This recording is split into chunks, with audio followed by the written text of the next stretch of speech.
อกองค์จอมทัพไทยผู้ทรงพระปรีชาชาญเป็นมิ่งขวัญเหล่าทหารถ้าเปี่ยมล้นด้วยพระบารมีขอถวายเทิดพระเกียรติด้วยจงรักและภักดีแด่ราชวงศ์จักรีของพระราชาคือหลักชัยของแผ่นดินผู้ทรงเปี่ยมพระเมตตาเป็นมิ่งขวัญปวงประชาทะสถิตในดวงใจทรงนำความร่มเย็นทรงเป็นจอมปราชญ์ที่ยิ่งใหญ่เป็นบุญของเราพ้องชาวไทยทั้งแผ่นดินคือในหลวงผู้ทรงปิดทองหลังพระคือในหลวงผู้ทรงครองแผ่นดินโดยธรรมขอพระองค์ทรงพระเจริญขอพระองค์ทรงพระเจริญถวายสดุดีสรรเสริญขอจงทรงพระเกษมสำราญขอพระองค์ทรงพระเจริญน้อมใจกายถวายก้มกราบกรานทรงพระเจริญยิ่งยืนนานในหลวงรัชกาลที่10เราจะสืบสานรักษาและต่อยอดและบำเพ็ญดินโดยทำเพื่อประโยชน์สุขแห่งอาณาราษฎรตลอดไป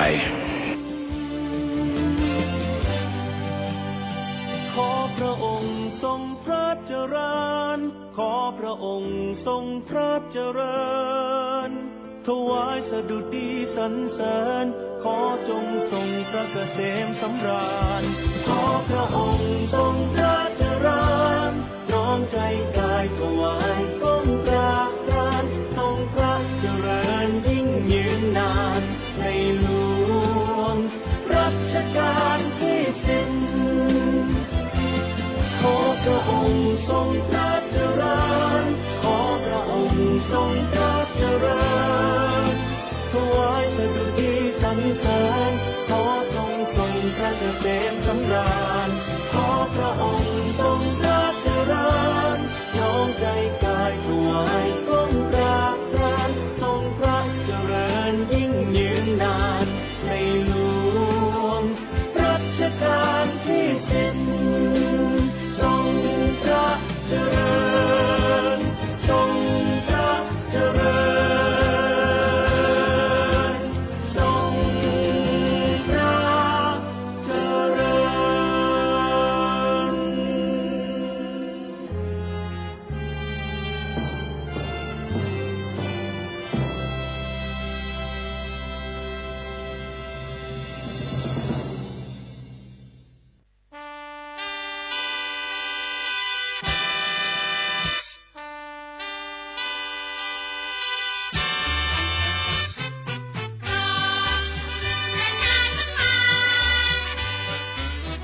ที่นี่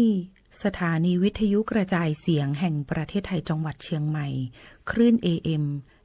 1,476 กิโลเฮิรตซ์ทำการส่งกระจายเสียงจากอาคารเลขที่ 49 ถนนประชาสัมพันธ์ตำบลช้างครานอำเภอเมืองจังหวัดเชียงใหม่ทำการส่งกระจายเสียงตั้งแต่เวลา 5 นาฬิกาไปจนถึง 24 นาฬิกาเป็นประจำทุกวันค่ะและต่อจากนี้ไปขอเชิญคุณผู้ฟังติดตามรับฟังรายการต่างๆที่น่าสนใจของทางสถานีได้ตามลำดับค่ะ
วิทยุแห่งประเทศไทย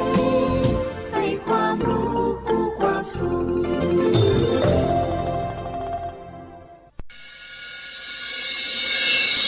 สถานีวิทยุกระจายเสียงแห่งประเทศไทยจังหวัดเชียงใหม่ AM 1,476 กิโลเฮิรตซ์สถานีวิทยุภาคภาษาชาติพันธุ์แห่งเดียวในประเทศไทยที่มีความทันสมัยเชื่อถือได้สร้างอัตลักษณ์กลุ่มชาติพันธุ์สู่สากล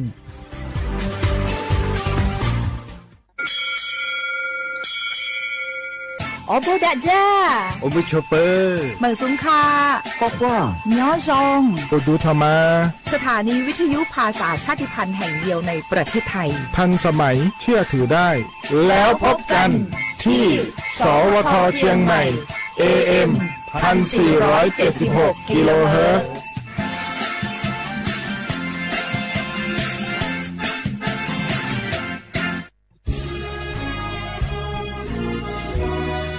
พระบารมีปกเกล้าเพื่อปวงชนชาวไทยจากพระราชกรณียกิจนานับประการที่พระบาทสมเด็จพระเจ้าอยู่หัวและพระบรมวงศานุวงศ์ทรงทุ่มเทพระวรกายทรงงานอย่างไม่เหน็ดเหนื่อยเพื่อประโยชน์สุขของประสบนิกรจากโครงการหลวงสู่การพัฒนาแหล่งน้ำส่งเสริมการศึกษาและด้านสาธารณสุขที่มุ่งเน้นการพึ่งพาตนเองและการพัฒนาอย่างยั่งยืนทุกย่างพระบาทคือการทรงงานทุกพระราชดำริคือพลังแห่งการพัฒนาเพราะประชาชนคือหัวใจของแผ่นดินร่วมเสริมสร้างความรักในสถาบันหลักของชาติโดยสำนักงานประชาสัมพันธ์ที่ 3 กรมประชาสัมพันธ์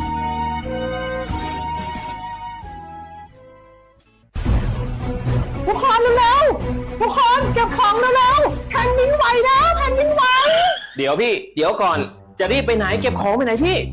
เนี่ยพี่ดูในข่าวเขาทำคลิปมานะว่าจังหวัดเราเนี่ย แผ่นดินจะไหวพี่ไม่มีแฟนเลยเนี่ยกลัวตายมากเลยเนี่ยไม่อยากตาย เอ้าพี่ไปฟังข่าวปลอมมาอีกแล้วเหรอทำไมพี่ไม่ไปดูข้อมูลแผ่นดินไหวที่แอป Earthquake หรือว่า Thai Disaster Alert อ่ะเขาบอกข้อมูลหมดเลยว่าสถานการณ์แบบไหนระดับไหนต้องทำตัวยังไงบ้างอีกอย่างถ้ามือถือพี่ไม่มีเน็ตเนี่ยเขาจะมีเซลล์บอร์ดแคสส่งข้อความแจ้งเตือนมาที่โทรศัพท์พี่โดยตรงเลยพร้อมข้อปฏิบัติด้วยเหลือแค่พี่ปฏิบัติตามนั่นแหละ ก็ใจเย็นๆลงละขอบคุณมากนะน้องโอเครู้ทันสาธารณภัยห่างไกลความเสียหายด้วยความปรารถนาดีจากสำนักงานประชาสัมพันธ์ที่ 3 กรมประชาสัมพันธ์เจ้าใจถอนเงียบ้าถอดสืบเส้นเดเก๋ขมอลอยยอใจขมอคอยอยู่เก๋จอชีสิทธิบัตรทองยอดสืบเส้นตัวก็รู้เก๋เดจอใจขมออัวจียอหลอนเดก็ตัวมอหล่อก็มอใจอยู่เตาสายอีป้อนเงี่ยหล่อป้าก็ตัวหนึ่งมออัวเตาสืบเส้นโยอ้วนเต๋อเจลูทอจอยจอยเชคมอยหอสำนักงานหลักประกันสุขภาพแห่งชาติสำนักงานสาธารณสุขจังหวัดสำนักงานหลักประกันสุขภาพแห่งชาติเขตอีจโกเปศูนย์คุ้มครองสิทธิบัตรทองใส่ด่วนอีเปเปศูนย์สปสชเขตเชียงใหม่ยอศูนย์จีเปอหยีจีเปจีจี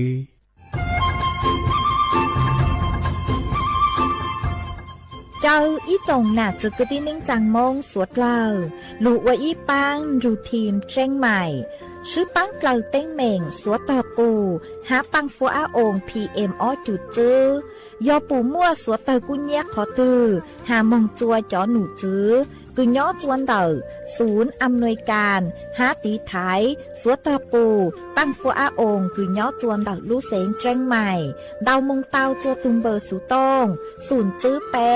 อีอหยี่ศูนย์ยี่ลู่เสงเชียงใหม่เตาเต๋อจู้ใจตีไถเต้งเหม่งสวดตาปูหาปังฟัวอาองPM อ้อจุดจื้อไม่ยกขอเชยตือจื้อเตาใจเก๋เข็งจอใจกวดเหลาเตาลุนเต๋อตุแอฟไฟดีมาช็อตเหลาเนอจื้อหาเหลาจัวต่อเต้ช้างปัวเหลาหูเร่หูจอเหลาเต้ขยะเต้กินตรงขัวบลงขัวชัวอย่างมาจื้อปุ๊เหลาจื้อรอหนูตีอีลูอีลินดูมงจูหนูตีไปเจ้าอีลูจื้อลินดูชงอ้อเชงจื้อปัวเจ้าจัวยอเล่งตือเหลายัวเจ้าลูจื้อเจ้าเลจู้ใจเก๋เช่าจูลุนเต่าสำนักงานประชาสัมพันธ์เต่าลู่เสงเชียงใหม่ลูกกงอัวอีปังดูทีมเชียงใหม่ใช้ชัวเต้ฟัวจัวอัวกัวฟัวจวดกล้าหูจือปูมัวปังฟัวอาอง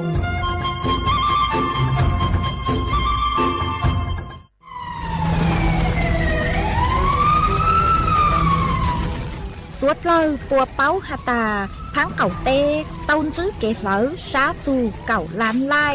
ชั่วเจ้าเฟ่งปวนเต่าจ้าหาร้องคือเจ้ากุญแยลุนเต่าตัวหนึ่งเหลอวีมงช้าของหาร้องหาลุนเต่าเก๋เหลอล่าเหลอเต้ชื่อเซ็งยอเหลอกว่ายั้งหัวกือหนัวยออีลูเขาเป่าคืออัวจัวมั่วปังฟัวอาองPM อ้อจุดจื้อจ่อสึกแท่งคืออัวจัวอยู่มั่วจู้ชายอดจึงเด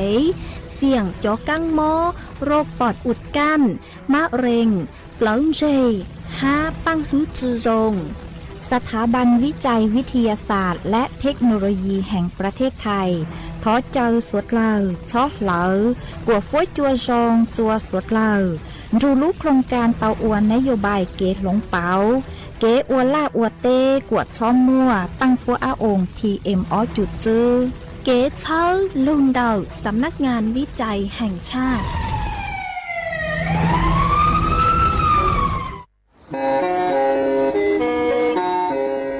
เล่งตือสังเกงโฆษณาจวนเต่าสุต้องจัวสังชัวหูเต้เชอไทยเต่าลู่เสียงเจ้งใหม่คือยอขอเชอมัวเก๋เป้าจูเก๋ฉีฟางนอนรอเต่าชงเหงสัญญาณมงเต่าเกล้ท่องเปล่าหูลู่เสียงเจ้งใหม่ยอเล่งตือสังเกงนัวหล่อนงตัวเต่าจวนเต่าสุต้องจัวสังชัวหูเต้เชอไทยเต่าลู่เสียงเจ้งใหม่จวนเต่าตุมเบอร์สุต้องศูนย์จื้อเป้อ้อช่างเจ้าศูนย์เจ้าหยี่หล่อชื่อศูนย์จั่วอ้อเปล่าเจ้าหยี่จื้อช่างจั่ว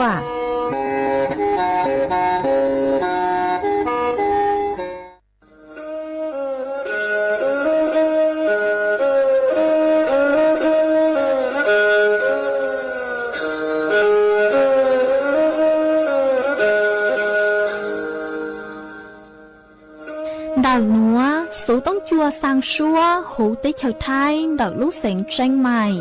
lúc sư hỏi hà lưu mông inu bấy hà ó ra yang sơn dấu bấy hà thảo sư hỏi giữ tính dù trao tính yang trọng đô bấy hà thảo sư hỏi cậu giang tính dù cậu dị tính sang tầng đậu sáng AM kế ít thanh bao bùa sang chậu trao kHz đậu núa mông do bấy lưu mông suốt lờ so căng nông tàu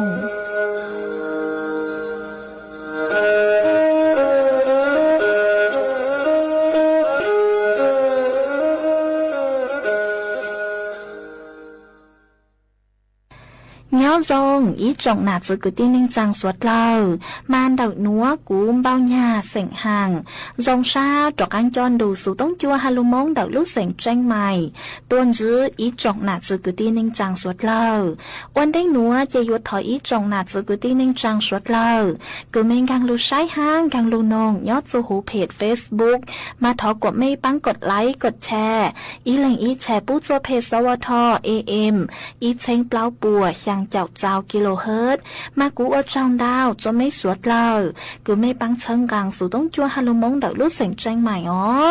เอนูนัวเจกูหวังฮัจยาชาหาตา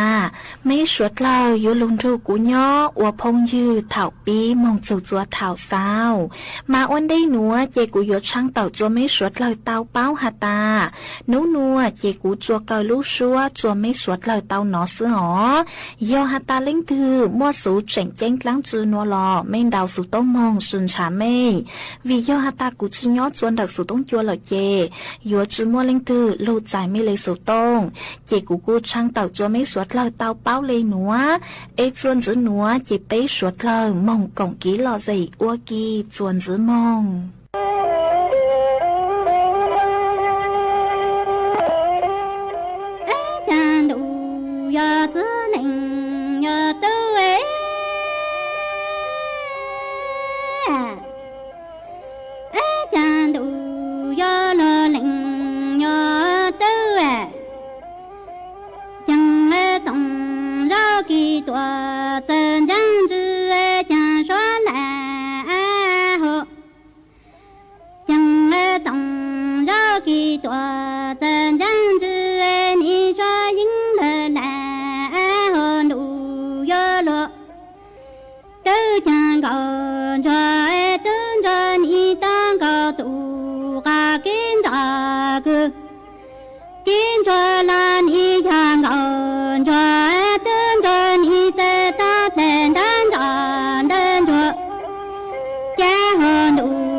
na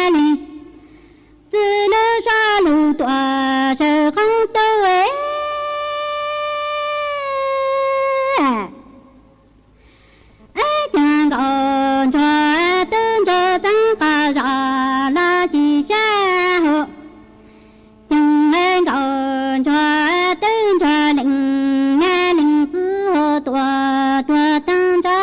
hồ cha còn đủ cái lý do hồ đại cả tây nó hồ tua cái đường cô ấy chẳng còn cho tương cho định nghe định tư cho tăng còn cho tương cho ni sai bình đủ là chữ phụ định nghe định tư lưu sai bị tây là chữ phụ định nghe định tư tua hồ cha còn đủ chế tua cái lý do đại cả tây nó hồ tua cái đường cô ấy chẳng còn cho tương cho định nghe định tư hồ tua tua tăng cho trên còn cho tương cho ni sai bị đủ là chữ phụ lưu sai bị tây là chữ phụ tua chẳng còn cho tương cho định nghe định tư tua tăng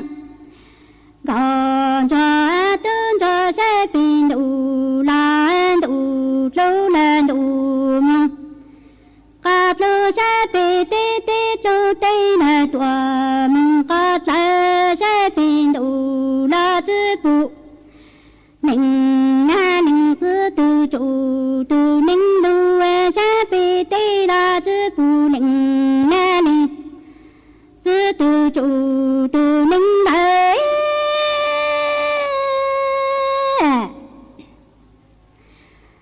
chẳng còn cho tương cho chẳng đủ do lo tư chẳng cho yo ta tua yo cho ca lệ tua ta chú chẳng còn cho tương cho định nghe định tư to tăng trên còn cho tương cho yo mang đủ lu ta trong hóa bị tua sự nô tư ni nô định tư hoa chẳng cho yo ta tua yo cho ca lệ tua ta trong chẳng còn cho tương cho định nghe định tư hồ tua nhá tua ta chế còn cho tương cho hồ gió mang đủ lu ta trong hóa bị hồ tua sự nô mong ấy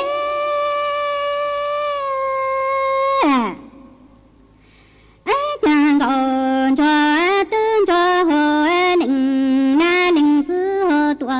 chính tua tăng hồ chẳng còn cho tương cho tơ trọng lệ sinh kiến cho lự xa lệ tỷ to càng thân y thằng kiến cho mừng lự xa càng cho hồ chẳng còn cho tương cho ni sinh dụ cả dính tên y ô lưu cả nịnh nha hồ ta ni ô mừng nó em mừng y lưu gia lưu mừng chí nặng to can dù tua chính tua ta trên y du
จวนจือหนัวหอดเจกูอายุลูก5จูนเดาจ๋อ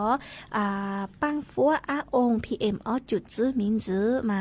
อนัวกุนจื้อหาตามั่วกีเหลาชัวเตอ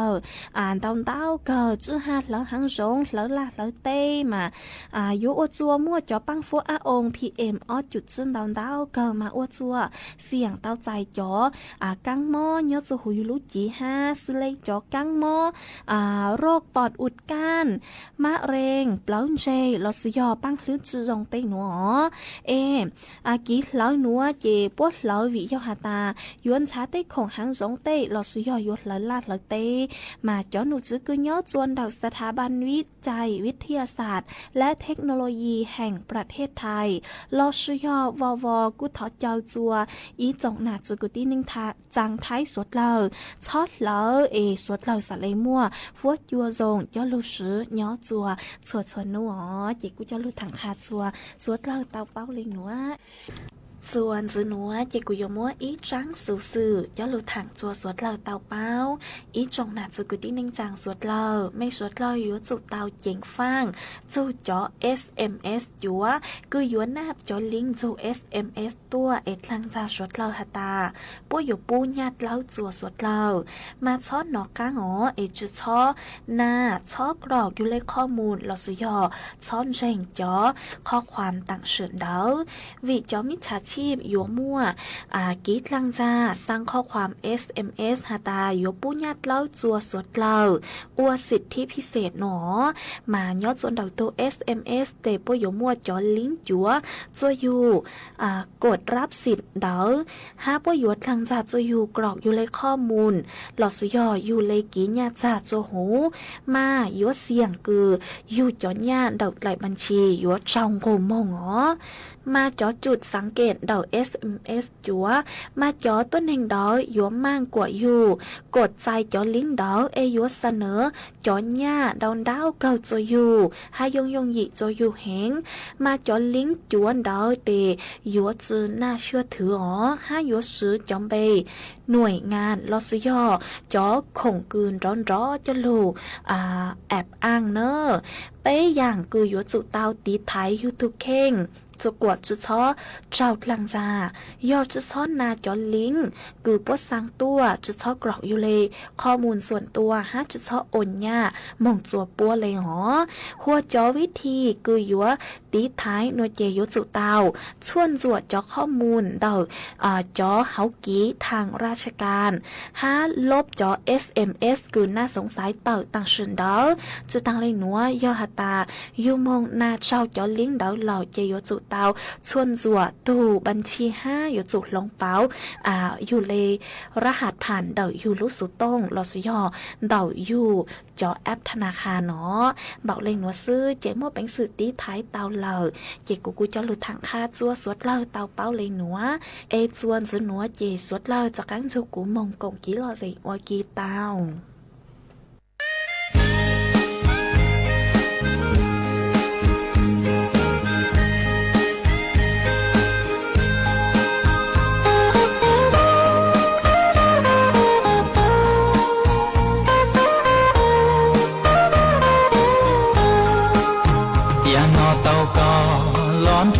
กูนอนยอ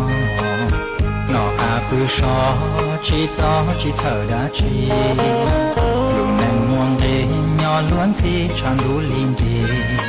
อีชีลูดีหล่อลูกก็ชีเบาเจ้าลี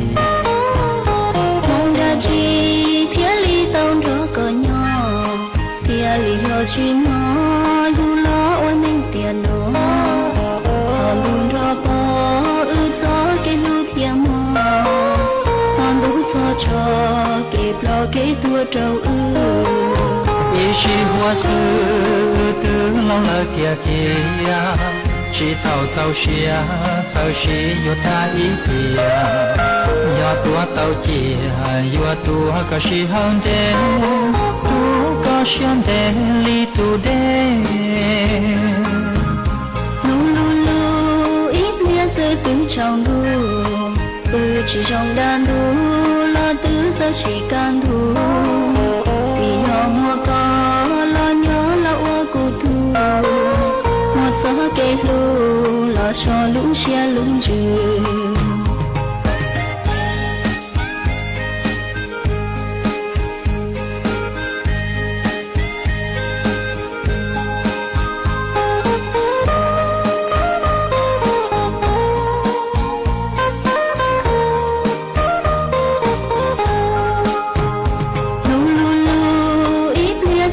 trong đu chỉ trong đàn đu lo tứ sa chỉ can thu vì họ mua có lo nhớ lo ô cụ thu một gió cây lu lo cho lũ xe lũng trường cha ơi xin chi rong lý từ chỉ tông thế gia lý cho thế ua tứ thao mô ua thơ tu đen đưa lợn trên nơi ua chỉ đưa cho hoa lũ con bao cha lon chế vô nhảy xa chân bia tê con thế chỉ cho chờ thì xa cỏ luôn nô chỉ cho của nóng luôn thì xa cỏ thân lao lo ưu cho chờ thì mong ta ý thì chỉ lo chỉ đùa để nhau tua muốn chơi nhớ chỉ đùa li à gió chia gió ba yêu chỉ là lý to mà chạy inu từ tiếng hai yêu li một chân à đi phá lửa tia qua tròn chỉ có lần nào e phá lửa tia qua tròn chỉ có lần nào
nì dây nè lòng say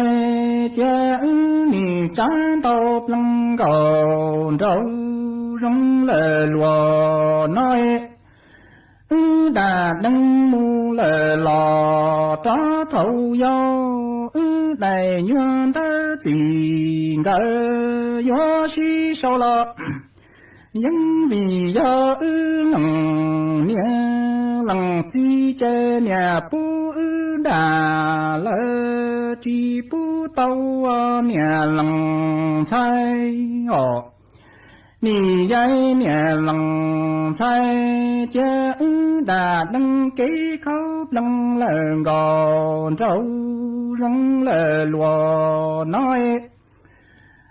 đà đăng mu lờ lò trá thâu lúa đầy nhuận tớ chỉ ngờ gió xí xua lọ những vì do lòng nia lòng chi chê nhà pu đà lơ chi pu gió nhà lòng say ồ nì dây nhà lòng say say lúa lòng tu tia nhà lòng say đà đăng ký khâu lăng lờ gòn rồi nè cha hay rong lờ lùa nó do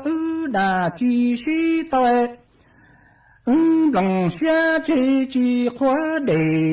em lòng chư chi lờ lò chi khoan cha chê nì chê bùn đỏ lỡ xí bùn tư nhẹ gió bù lên đàn tuyệt dây lì lo trong tò lưu lì tay chùa chi mù lệ lò yin ta tò ê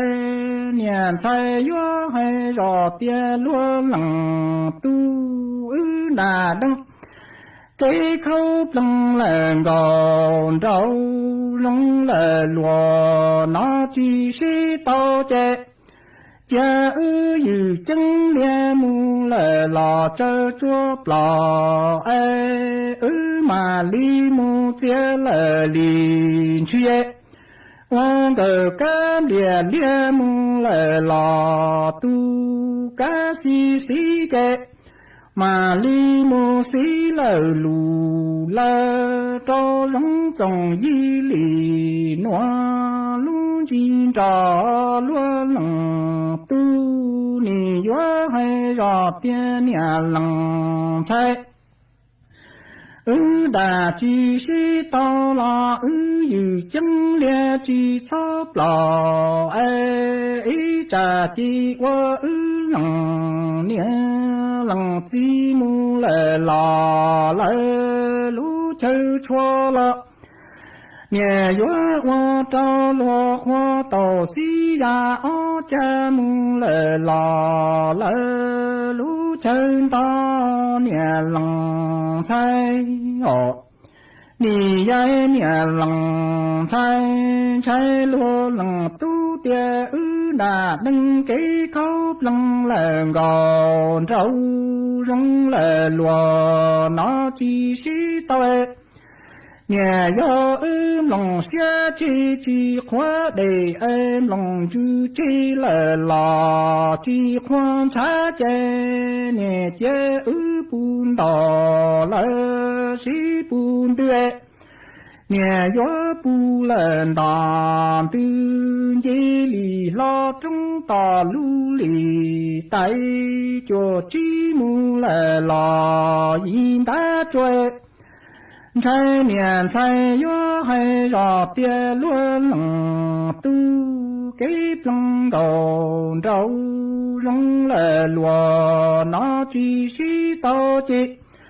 cha yu chân lia mu lệ lò cha cho tua mà li mu chia lệ lin chia Wang cờ cá lia lia mu lệ lò tu cá si si chê mà li mu si lờ lù lơ cho giống trồng y lì noa lu chi cho lúa lằng tu à nì ai lúa lằng tu nì gió hay rò tiền nhà lằng say đà chi si tao la yu chân lia mu lệ lò chi cho tua ý trà chi qua lằng nia lằng chi mu lệ lò lệ lú chơi chua la nia gió mu qua cho lúa khoa tàu ya ó cha mu lệ lò lệ lú chơi lúa nia lằng say chê đà tinh ký khóc lăng làng gòn rồi nhẹ trái hay lông lệ lùa nó chi xí tao nì chê bùn đỏ lệ xí bùn tươi gió bù lên đàn tư nhẹ bê mông kế mù lệ chủ rong li gió mù chư plơ cho bỏ má mù lệ lò gió xoan trong ế nì dây nhẹ lằng say chê đà đăng kế khóc lăng làng gòn rau rong lệ lùa nó chi xí tao chi nì cha bùn đỏ lệ xí bùn tư nì gió bù lên đàn tươi nhà bên mong cái mù lệ chủ dễ chê 里去不着把马木来拉，人说得要年冷才见大能给口冷来高着哎。你咱还用了罗囊大几许到地界不到了西不对，你若不能当的去不着说成买得变着姐姐。你木把当说主播木来拉来说少钱马里木莫说主播家了那木有来一着给要能年能记着知道个到知道能多来了最要着到个木来啦，到能接里大里绕的要木来啦，什么切人能年能自己包地里要到都到谁能找了的要西面。马里木都冷都木来冷地把不了的让个爹姐冷都木来冷地马里老等了冷雪面冷才接那能给口冷来高着哎。你咱还用来罗那继续当你家不到了西不对，你若不能当的去不着说成买得变着亏。你木把刀说主播木来拉来说三句马里木莫说主播家了那木有来一着去要冷年冷记着知道个都知道路多了了这要找到个木来啦，到路马里大里绕边要木来啦，什么对？冷年冷自己包地里要到都找西木来啦，在飞路马里木。都冷都木来冷给把不了的要吃不冷都木来冷给马里老等了冷猪啊面冷菜面家荣耀路来生啊。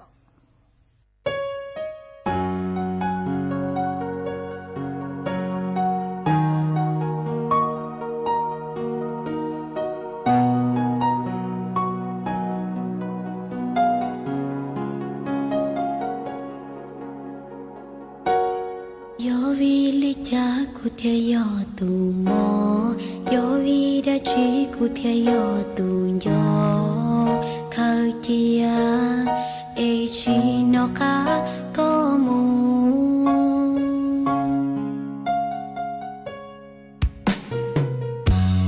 yo vi li cha ku thia shin lu thang thi có tứ mu de na ku lo cha ku chen yo ko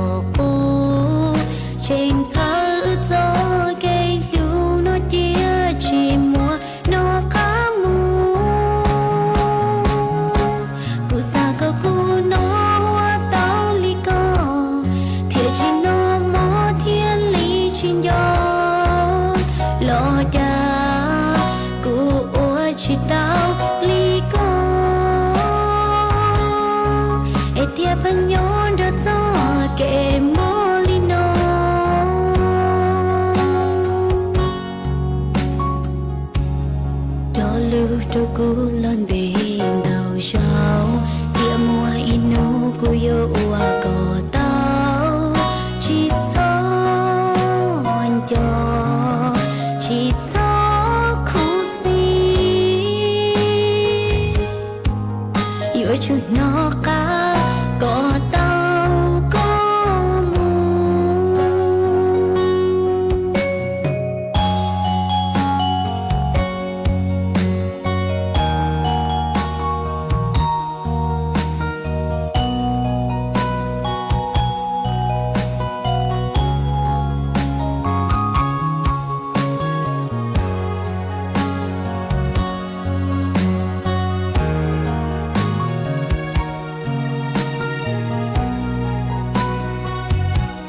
cho rong rong ô lụa mong đi nó chả răng lưu cả dụ sự tư giang răng dê sự tư dụ chè ni gió tăng lờ dụ có trong thành có tăng tỷ có chỗ xe do thành có tăng trừ trụ trừ trụ nó lo chỉ đặng có du trụ ta cho tu chủ tăng năng phô chư di có lo tu cho đủ chế ni du du ý kí bình cho tế cho căng cờ cho lu cơ luận tu tu chủ mang á phó có chư du thành độ và tăng mong lờ tỷ tu có nè chẳng lờ tu ý đồ gọn cho trong trong ô lụa mong đi nó chạc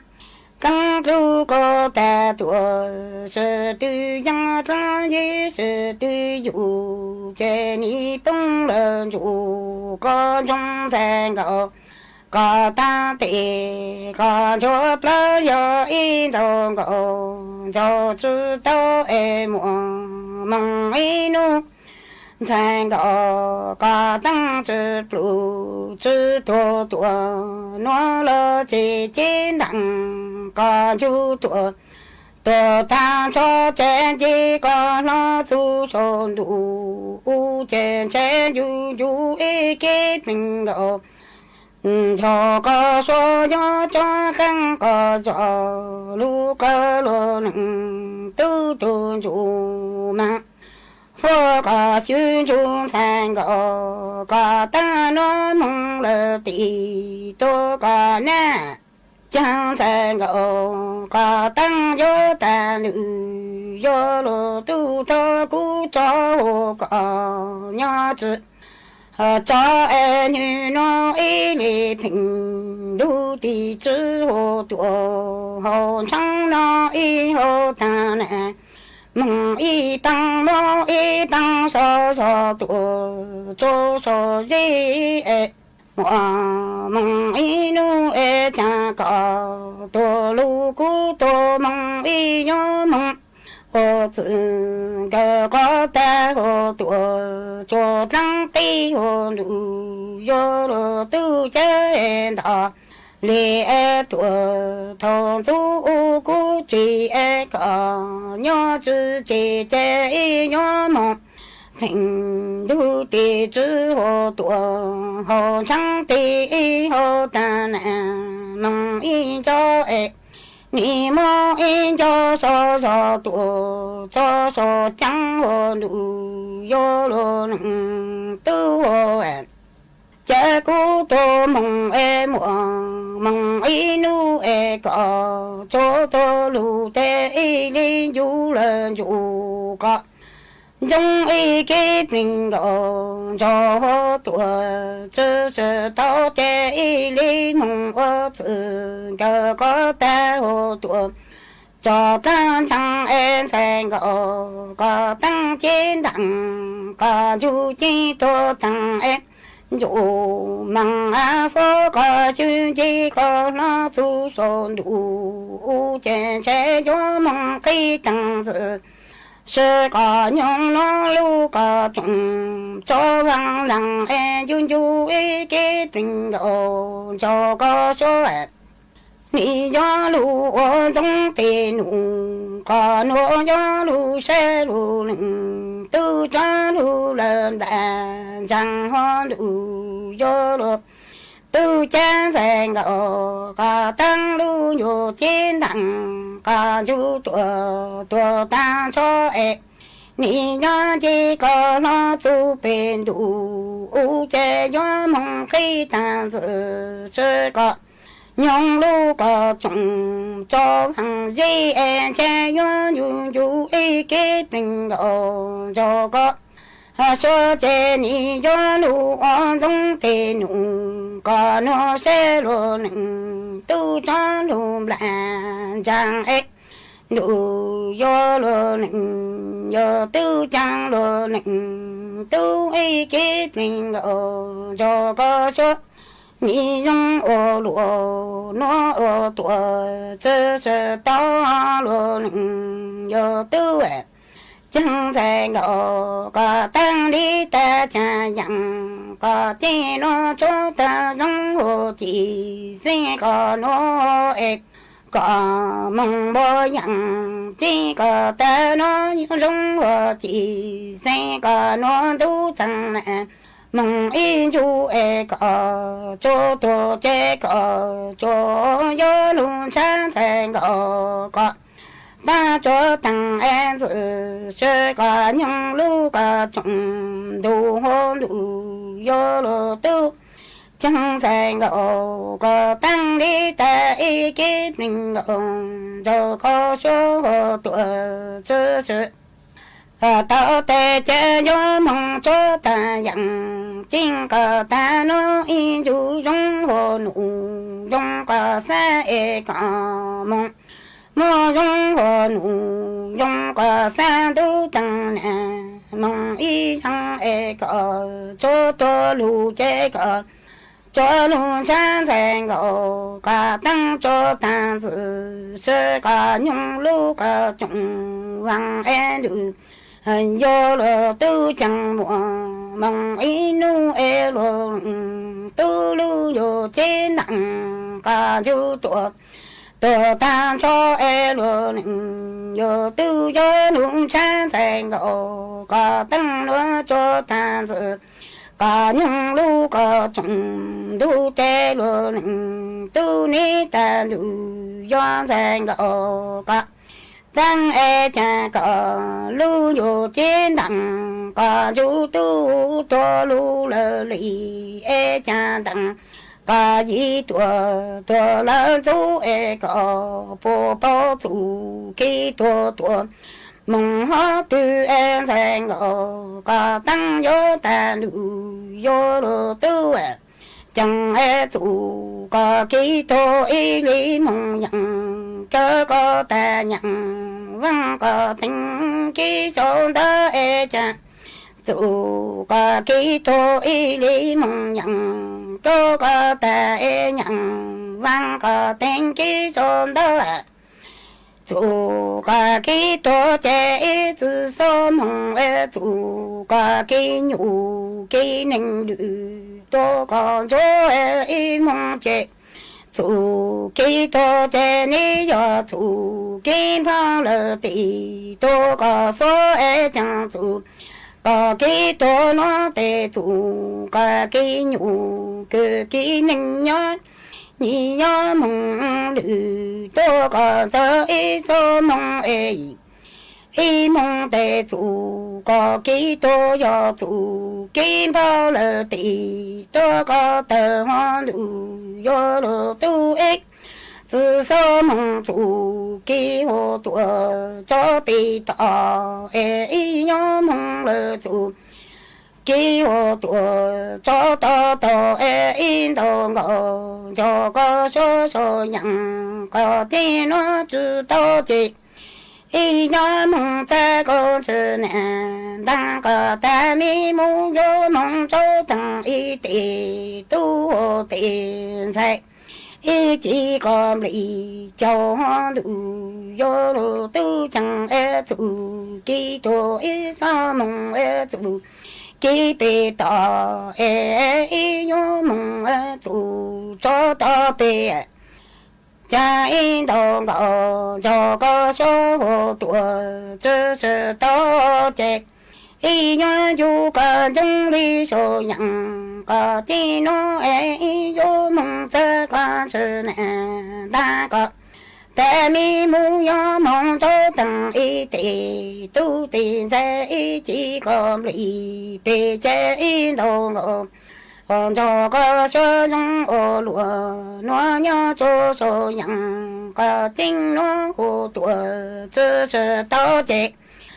chế cú tô mong có nhớ tô lù ê có ý nhớ chỉ lù lặng chơ chỉ sinh nhớ chỉ lặng có ta chơ chỉ sinh ê lưu lưu trên đằng cả lưu trên thơ đằng chế ê nhô chìm lòng xa nhung chủ có cha có tuần lông giờ vinh nhớ chỉ sinh chữ chỉ lặng của ni nhớ chỉ sinh cho chỉ lặng chế ê nhớ chìm lòng xa hôm lòng giờ nó nhung chủ có cha có lưu giờ đằng ni đồ tu ý trong nà giữ của tin nên trang suốt lờ lúc sự hơi yếu tăng lờ chị cũ ở trong đau cho mấy suốt lờ cứ mấy băng chân gàng sự tống chua hà lô mong đợi lúc sinh tranh mày hà mấy cô luôn thu của nhỏ của phong dư thảo bí lô chua chua thảo sao lúc sự hơi yếu tăng lờ chị cũ yếu sao sự tống chua chơi cha lên nữa lờ xứ bây lên mạng cho cáng lô xin rút lùa chua thảo lúc sự hơi chứ tính chu trao tính ha cậu香tính chu cậu dị tính nhỏ chùa chùa nô em nô nua chỉ yếu sao số tông chùa chơi cha lên nô lợi sư thọ chùa của mấy chùa lên chùa tù chuẩn dư châu kỹ nó căng nhỏ rồng suốt là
若情，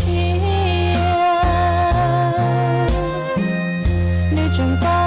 有着多罗马西藏区，那都一点切落撒点落高，多才我给就才年老。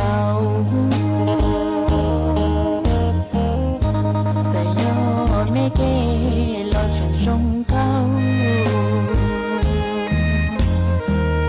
多波呀还跌跌难高音，都比个天有将老爹，淹没成跌叫老海多。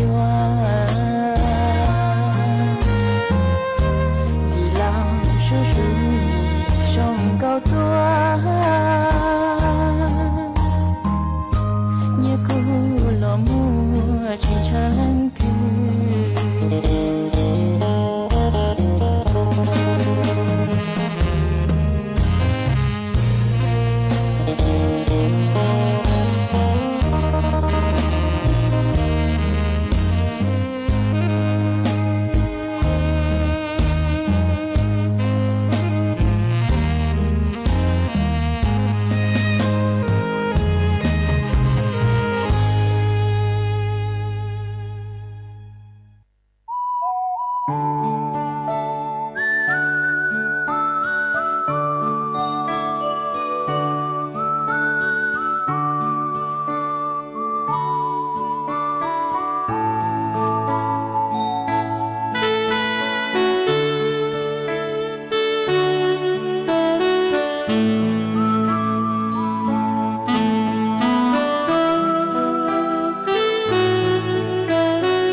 วิทยุกระจายเสียงแห่งประเทศไทยและเครือข่ายทั่วประเทศเสนอข่าวต้นชั่วโมง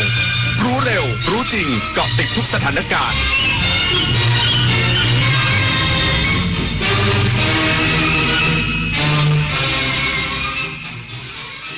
รับฟังข่าวต้นชั่วโมง 6 นาฬิกากับอานนท์ นันตะสุคนครับปภ.แจ้งเตือน56จังหวัดและกรุงเทพมหานครเฝ้าระวังพายุฤดูร้อนและลมกระโชกแรงช่วง3วันนี้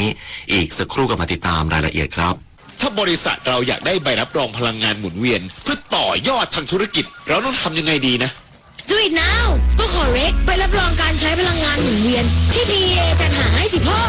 เพื่อช่วยให้บริษัทสามารถอ้างสิทธิการผลิตและการใช้ไฟฟ้าจากพลังงานหมุนเวียนเพื่อเสริมความน่าเชื่อถือภายใต้มาตรฐานระดับโลกเสริมภาพลักษณ์แบรนด์ด้านความยั่งยืนและเพิ่มโอกาสการต่อยอดกับผู้ค้าทางธุรกิจ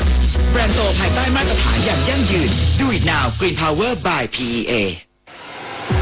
ภัยคุกคามข้ามแดนไม่หยุดอยู่แค่พรมแดนของประเทศทั้งอาชญากรรมไซเบอร์การลักลอบค้ามนุษย์และยาเสพติดประชาคมอาเซียนจึงร่วมมือกันอย่างใกล้ชิดแลกเปลี่ยนข้อมูลเสริมสร้างความมั่นคงและปกป้องประชาชนประเทศไทยพร้อมเป็นส่วนหนึ่งของพลังความร่วมมือในภูมิภาคอาเซียนอาเซียนเข้มแข็งร่วมแรงต้านภัยข้ามแดนเพื่อความปลอดภัยของประชาคมอาเซียนแผ่นดินนี้หล่อหลอมเราด้วยความรักความเสียสละและความสามัคคีชาติศาสนาพระมหากษัตริย์คือศูนย์รวมจิตใจที่ทำให้คนไทยยืนหยัดอย่างภาคภูมิร่วมกันทำความดีรักษาวัฒนธรรมและส่งต่อความรักนี้จากรุ่นสู่รุ่นเพราะหัวใจของคนไทยรวมเป็นหนึ่งเดียวเพื่อสถาบันหลักของชาติเรารักประเทศไทยแสนอาลัยสมเด็จพระพันปีหลวงไทยทั้งปวงหมองมนกลร่ำให้พระผู้เสด็จสู่ฟ้าสวรรคาลัยแนบดวงใจตามพระบาททุกชาติภพปวงประชาน้อมสำนึกในพระมหากรุณาธิคุณเป็นล้นพ้นอันหาที่สุดมิได้ข้าพระพุทธเจ้าคณะผู้บริหารข้าราชการและเจ้าหน้าที่สถานีวิทยุกระจายเสียงแห่งประเทศไทยกรมประชาสัมพันธ์กรมป้องกันและบรรเทาสาธารณภัยแจ้งเตือน56จังหวัดและกรุงเทพมหานครเฝ้าระวังพายุฤดูร้อนและลมกระโชกแรงช่วงวันที่ 23-25 เมษายนนี้พร้อมกำชับทุกหน่วยงานเตรียมช่วยเหลือประชาชนตลอด 24 ชั่วโมงนายธีรพัฒน์คัชมาศอธิบดีกรมป้องกันและบรรเทาสาธารณภัยหรือปภ.ประกาศแจ้งเตือน56จังหวัดในพื้นที่ภาคเหนือภาคตะวันออกเฉียงเหนือภาคกลางและกรุงเทพมหานครให้เฝ้าระวังพายุฝนฟ้าคะนองลมกระโชกแรงลูกเห็บตกและอาจมีฟ้าผ่าเกิดขึ้นโดยเริ่มมีผลกระทบตั้งแต่วันนี้ถึง25 เมษายนนี้ทั้งนี้ปภ.ได้กำชับให้เจ้าหน้าที่ติดตามสถานการณ์อย่างใกล้ชิดเตรียมความพร้อมจัดชุดเคลื่อนที่เร็วและเครื่องมืออุปกรณ์ประจำพื้นที่เสี่ยงเพื่อเข้าช่วยเหลือประชาชนได้ทันทีพร้อมขอให้ประชาชนในพื้นที่เสี่ยงภัยติดตามพยากรณ์อากาศและข้อมูลข่าวสารทางราชการอย่างใกล้ชิดปฏิบัติตามคำเตือนอย่างเคร่งครัดตรวจสอบความมั่นคงแข็งแรงของที่พักอาศัยและหลีกเลี่ยงการอยู่ในที่โล่งแจ้งหรือใต้สิ่งปลูกสร้างที่ไม่ปลอดภัยเพื่อป้องกันอันตรายจากการถูกล้มทับและฟ้าผ่าสามารถแจ้งเหตุขอความช่วยเหลือได้ทางสายด่วนนิรภัย1784หรือแอปพลิเคชัน Thai Disaster Alert ตลอด 24 ชั่วโมงชนันชิดาสังทองรายงานกรมพัฒนาธุรกิจการค้าเตรียมจัดจำหน่ายสินค้าโครงการไทยช่วยไทยณที่ว่าการอำเภอทั่วประเทศเริ่มตั้งแต่วันที่ 1 พฤษภาคมนี้นายพุนพงษ์นยนาภากรอธิบดีกรมพัฒนาธุรกิจการค้าเปิดเผยภายหลังเป็นประธานการประชุมหารือร่วมกับกรมการปกครองกระทรวงมหาดไทยและห้างค้าส่งค้าปลีกขนาดใหญ่ว่าการประชุมในวันนี้เป็นการเตรียมความพร้อมที่จะเพิ่มช่องทางจำหน่ายสินค้าในโครงการไทยช่วยไทยกว่า 3,000 รายการลดราคาสูงสุด58%ณที่ว่าการอำเภอ878แห่งทั่วประเทศไทยโดยจะเริ่มจำหน่ายสินค้าในวันศุกร์ที่1 พฤษภาคมนี้และจะจำหน่ายต่อเนื่องทุกวันศุกร์ตลอดทั้งเดือนพฤษภาคมซึ่งจะช่วยขยายโอกาสให้ประชาชนเข้าถึงสินค้าราคาประหยัดได้ทั่วถึงยิ่งขึ้นนอกจากนี้ยังเตรียมส่งเสริมสินค้าผู้ประกอบการ SME นำมาจำหน่ายบนแพลตฟอร์มออนไลน์จำนวน 2,000 รายเพื่อเพิ่มช่องทางการจำหน่ายสร้างรายได้และกระตุ้นเศรษฐกิจฐานรากในประเทศพร้อมวางรากฐานการเติบโตอย่างมั่นคงและยั่งยืนในระยะยาวปุริมปัสโสภาภาครายงานกระทรวงดิจิทัลเพื่อเศรษฐกิจและสังคมแนะเยาวชนใช้ AI เป็นเครื่องมือเสริมการเรียนรู้พร้อมเตรียมเปิดโครงการ AI Passport ลดความเหลื่อมล้ำทางเทคโนโลยี นายชัยชนก ชิดชอบรัฐมนตรีว่าการกระทรวงดิจิทัลเพื่อเศรษฐกิจและสังคมกล่าวในงานเสวนายุวชนประชาธิปไตยประจำปีพุทธศักราช 2569 โดยเน้นย้ำเรื่องการใช้เทคโนโลยีปัญญาประดิษฐ์หรือ AI ในกลุ่มเยาวชนว่าปัจจุบัน AI เป็นเครื่องมือที่หลีกเลี่ยงไม่ได้แต่ควรใช้ในฐานะผู้ช่วยอำนวยความสะดวกในการค้นหาข้อมูลอย่างรวดเร็วเท่านั้นโดยผู้ใช้งานยังคงต้องมีทักษะในการคิดวิเคราะห์และแยกแยะข้อมูลอย่างรอบคอบเนื่องจากระบบอาจมีการประมวลผลที่ผิดพลาดได้ขณะเดียวกันกระทรวงดิจิทัลเพื่อเศรษฐกิจและสังคมเตรียมขับเคลื่อนโครงการ AI Passport ซึ่งเป็นการขยายผลความร่วมมือกับ Google Cloud เพื่อเพิ่มโอกาสการเข้าถึงและใช้งานเทคโนโลยี AI ให้แก่นักเรียนนักศึกษาและประชาชนทั่วไปอย่างทั่วถึงเพื่อยกระดับทักษะดิจิทัลและลดความเหลื่อมล้ำด้านเทคโนโลยีของคนไทยในทุกระดับนันนภาแสนตุ้มรายงานน้ำมันทุกหยดมีค่ารู้ใช้รู้รักษาวันข้างหน้าไม่ขาดแคลนจบข่าวอานนท์นันตะสุคนอ่านรับฟังข่าวครั้งต่อไปเวลา 7:00 น. ติดตามข่าวที่นำเสนอไปแล้วได้ที่ www.thainews.prd.go.th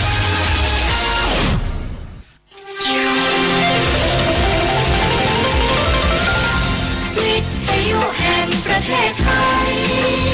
ให้ความรู้คู่ความสุข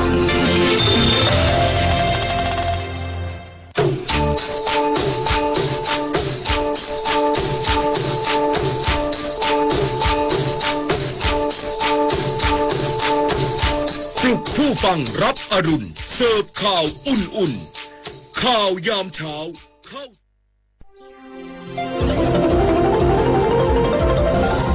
วิทยุแห่งประเทศไทยให้ความรู้คู่ความสุข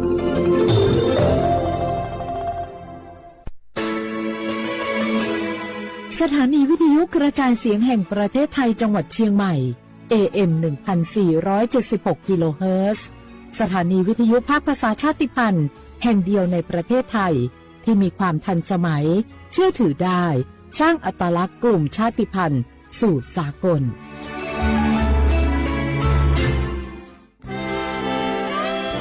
ตลอดประวัติศาสตร์ของชาติไทย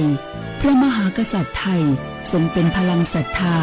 ทรงทำนุบำรุงและอุปถัมภ์ศาสนาให้เป็นหลักยึดเหนี่ยวจิตใจของประชาชนเป็นแนวทางในการดำเนินชีวิตด้วยความดีงามศาสนาสอนให้คนไทยรู้จักคุณธรรมความดีและความสามัคคีช่วยประคองจิตใจในยามทุกข์เสริมพลังใจในยามเผชิญอุปสรรคเป็นรากฐานสำคัญของสังคมด้วยพระบารมีแห่งพระมหากษัตริย์และศาสนาอันเป็นที่พึ่งทางใจคือพลังศรัทธาที่ล้อมรวมคนไทยทั้งชาติสู่ความมั่นคงสงบสุขและยั่งยืนตลอดไปร่วมเสริมสร้างความรักในสถาบันหลักของชาติโดยสำนักงานประชาสัมพันธ์ที่ 3 กรมประชาสัมพันธ์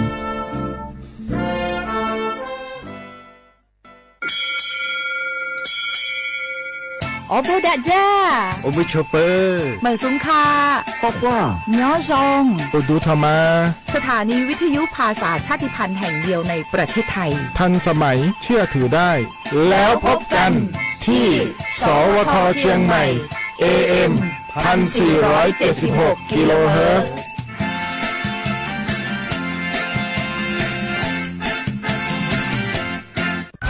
เจ็บป่วยฉุกเฉินวิกฤตอันตรายถึงชีวิตคนไทยทุกคนใช้สิทธิเจ็บป่วยฉุกเฉินวิกฤตเข้ารักษาโรงพยาบาลใกล้ที่สุดได้ทันทีไม่เกิน72ชั่วโมงตามนโยบายรัฐบาลให้ความคุ้มครองสอบถามเพิ่มเติมสายด่วนสปสช1330ตลอด24ชั่วโมงอยากรู้จังใครบ้างนะ7กลุ่มเสี่ยงฉีดวัคซีนไข้หวัดใหญ่ใช้สิทธิบัตรทองได้ไม่เสียค่าใช้จ่ายง่ายๆแค่ใช้แอปเป๋าตังตรวจสอบสิทธิกดเลือกกระเป๋าสุขภาพก็รู้แล้วแถมจองคิวฉีดได้ด้วยที่สถานพยาบาลในระบบบัตรทองรีบๆกันหน่อยนะแค่ถึงเดือนสิงหาคมนี้เท่านั้นสิทธิสร้างเสริมสุขภาพและป้องกันโรคดีๆกองทุนหลักประกันสุขภาพแห่งชาติหรือบัตรทอง30 บาทสอบถามเพิ่มเติมที่สายด่วนสปสช1330ตลอด24ชั่วโมงจังหวัดเชียงใหม่ขอความร่วมมือทุกภาคส่วนงดการเผา พื่อลดปัญหาหมอกควันและมลพิษทางอากาศจากการเผาป่าและการเผาเศษวัสดุทางการเกษตรตามประกาศมาตรการสำคัญเพื่อควบคุมการเผาในพื้นที่ต่างๆโดยไม่อนุญาตให้มีการเผาใดๆทั้งสิ้นเพื่อเป็นการลดมลภาวะจากฝุ่นละอองขนาดเล็กหรือ PM 2.5 ตั้งแต่วันที่ 1 มกราคมถึง 31 พฤษภาคม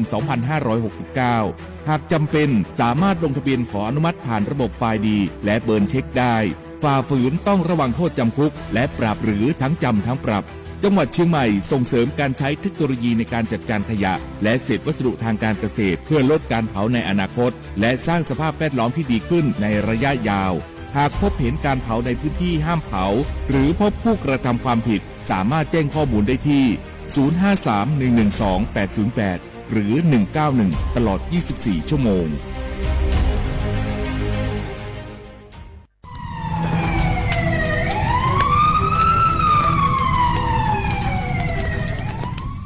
ชาว่าพวกมา30,000เหนืองมันยาตัวคือสุบยาเมียมางมันยาเซล้านหลายมันสิเปียหลงอ่ะกูจะเปอร์เซ็นต์มันยาเวลาสุกมันยาตุ้ดสมาอาทิตย์เนี่ยว่าจะว่าโลสักยางมันยาปีกว่าจะมือดัวตุ้ดสมาอาทิตย์เนี่ยกษัตริย์ตุ้ดสมางอ่ะอาทิตย์พวกตุ้ดชาไปที่มาข้อเนี่ย PA 2.5พิลามาอาทิตย์เนี่ยเวลาโซ่อีกโขอยู่ในจ้าอาทิตย์เนี่ยเวลาโซ่เฮินนาพิลามาอีมีความเสียจะไม่คือโรคหัวใจโดนว่ามันเลยโดนเนี่ยคือสมองเสียมาโรคปอดใกล้มางอ่ะอาทิตย์แรกงบปัญญามาสยาสถาบันวิจัยวิทยาศาสตร์งาอาทิตย์เนี่ยคือเทคโนโลยีแห่งประเทศไทยไงย่าวุ้ยชมาคือมาคือแต่คนแรกยี่จอละโคอัตุทัดโซมีฉากขาดมาเดี๋ยวจะมาเมื่อเขาลิปาลิมาเบซาบิวงามันยี่จอสูงงบปัญญาคือวชงาสำนักงานวิจัยแห่งชาติงา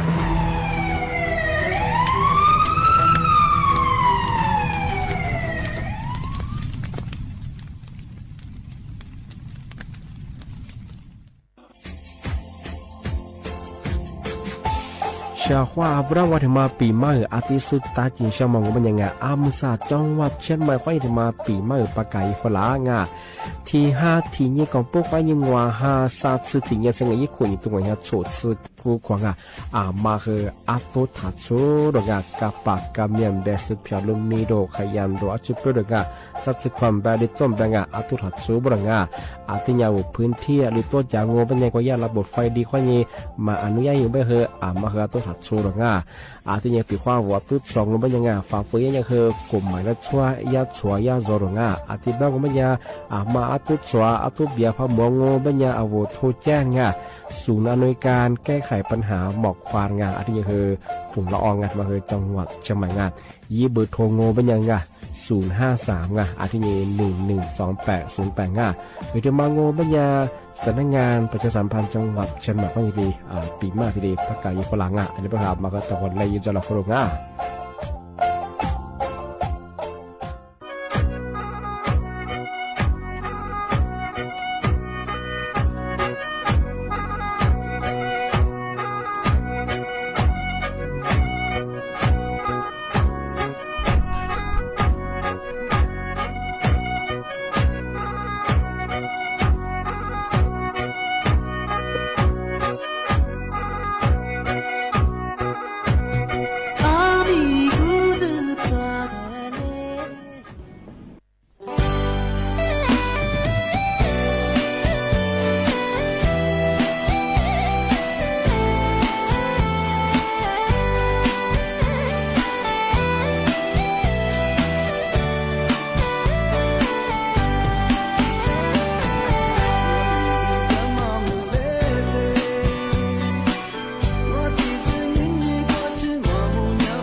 学伙伴个他妈比嘛啊的是真相啊。他妈我们คือมาเบลมันดังอ่ะมันคือว่าเลยที่ปีใหม่งะปากกาจังอ่ะมุสาอาวุธจังหวัดเชียงใหม่คนยังไงที่ปากกาจังอ่ะมาคืออาโตถัดสูเป็นยังไงมาพัดสบายโซมาใส่ไปคืออาทิตย์เนี้ยอาทิตย์ช่วงอ่ะอาตัวมาใส่ไปคืออาตุสุดๆแล้วไปคือยี่เอาไปหาหมอกควานงอเมียเสียอาตุขู่เชื่อมากองบุชิดามังอ่ะยี่ดูหุ่นโจเชียงใหม่มุราพีงอ่ะไปคือมีเสียมาข้างอ่ะไปคือเอามาใส่ไปยังไปคืออะไรเหตุสุขนี้คือกุศลเป็นสิ่งคือกับเบียก็สุขเด็กก็มาโจบุดงานท้าวพันเดือนดับบุกับเบลามังอ่ะอาชีพบุรุษที่หมอกควานงอ PM 2.5 มาเฮมีอาเซนมาเฮสุขกับเบลาเปิดงานช่วงอ่ะที่ไปเฮงอ่ะมาคืออัตุวัดโซบุดงานอัตุวัดโซบายี่หมอกควานงออัตุขุดเธอความฟูชิดามังอ่ะอัตุขุดที่ก็หมดโซบาเฮกับเบียก็สุขจ่อบุดงานอาตุสุดสลังบ่คือหมอกความอยากคืองาวกุดเดียวก็มีคือสุขภาพคือมาคักกันเลยช่วงไงแต่มาคือจำหัวจวงอ่ะมาสาบามพื้นที่ใบยี่ค่าพี่คือมีอย่างไงบ่คือเอาชมโมเธอไงอาทิตย์ที่เอาผู้สูงอายุไงอาทิตย์เอาดูที่ชินมาค่าสูงไงเอาชาบาสุบ่คือไงมาคือนักกะนำมาคือแต่ขวักเกิดขวัดทางเอาปีว่าอิสมุวาพัดด้วยบางงามาสาบ่คือมีเฉิดก็มาข้างหมอกความอย่างบางพื้นที่บ่คืออาทิตย์คือเอาหิควาใจบ่คือไงที่หน้าต่ำแบงว่าคือจู่ที่ควาชัดจื้องาช่วงไงอาทิตย์บ้านเราก็บ่ว่าหิคนแนวก็ยี่เอาว่าเครื่องฟอกอากาศไงทำมาคือติดเครื่องก็คือเข้างานมาคือไงอาชีพบ่คือมาสาบ่หมอกความอย่างบ่งเอายี่เครื่องมาว่ายี่ฟอกอากาศมาบุกตาบ่คือไงเอาหิคนแนวคือยี่อากาศคือค่าบ่คือไงเอาสุขภาพค่าชีวิตของไงมาคือแต่ไหนอย่างไงปีว่าเอามาบ้านเราบ่คือเข้าไงที่นี่คือปีว่าอิสมุวไงก็มาอยู่ตัวบ่คือมันจำเป็นอย่างไงอิสมุวแต่ก็ได้จังไงมาสัมพันธ์หรือบ่คือหมอกควานขึ้นอย่างไงดูถึงอย่างนั้นไปเฮียงาวูนายโยเฮธาจิ้มหมายในหลังงานมาย่าที่ลงพื้นที่หลังเงาะที่ติดตามสถานการณ์เงาะที่หมอกควานเงาะตุ้มยามมาที่นี่คือเจ้าของกัดเทียติดจุ้งไงอีสิเทไปแล้วมาคือไงอาจจะเจอมาคือมาไปกันเถอะเลยจากจอมาที่เลยกัดตีเราที่เลยแก้ไขหลังงานมาคือที่นี่คือยานหนึ่งก็คือแบบมาคือไงที่เอาปัจจุบันที่ปีมาแบบมาบ่ดงอ่ะตัวก็ละสูงมาตัวปัจจุบันสู่ที่บ่กลุ่มหมายความที่ได้ญาติชัวไปเชิงไงทำมาคือปีมาเชิงไงที่จะนับไปเชิงเรามีจะสูงบ่คือไงมาสับบ่คือมีคุณแน่ว่าตัวชัวมาดงที่ก็บ่คือว่าหาเวลาบ่คืองอมาหาดิจิบ่คือจะรู้ตัวที่เป็นอะไรบ้างว่ามีความรู้สมบัติไงมาใส่ไปเหรอสู่ขึ้นอย่างที่เข้มไว้ยังไงตัวมันก็สุกช่วงไงมาพัดสบไปเหรอสู่พามุลไปเหรอที่สัญญาช่วงที่เรามีจะสูงไปเนี่ยปีว่าตัวพัดสบไปไงสุปัญญาไปเหรอในละเหตุว่ายี่สิบไปเหรอถูกไต่ไปเหรอหนีโคตรว่าไม่ใช่ไปที่ปีว่าเจ้าหอมแต่เชียรัฐบาลก็เนี่ยเวลาว่ายี่โครงการยี่สิบที่เชียแต่มาเกือบไปงานวัวที่ชาวเกษตรกรส่วนงานไปงานวัวคือมาลำวันน่าไปเชียงงานที่มาคืองานอะไรไปคือมาคืองานตู้ถัดสูงไปยังที่เด็กขึ้นยังประกาศใจช่วงงานมาสำหรับจัดสึกความแบ่งออกว่าจัดสึกมาเปย์คืองานเลยตัวสุยไปคือขึ้นอย่างงานห้ามเผางานตู้ถัดสูงไปยังงาน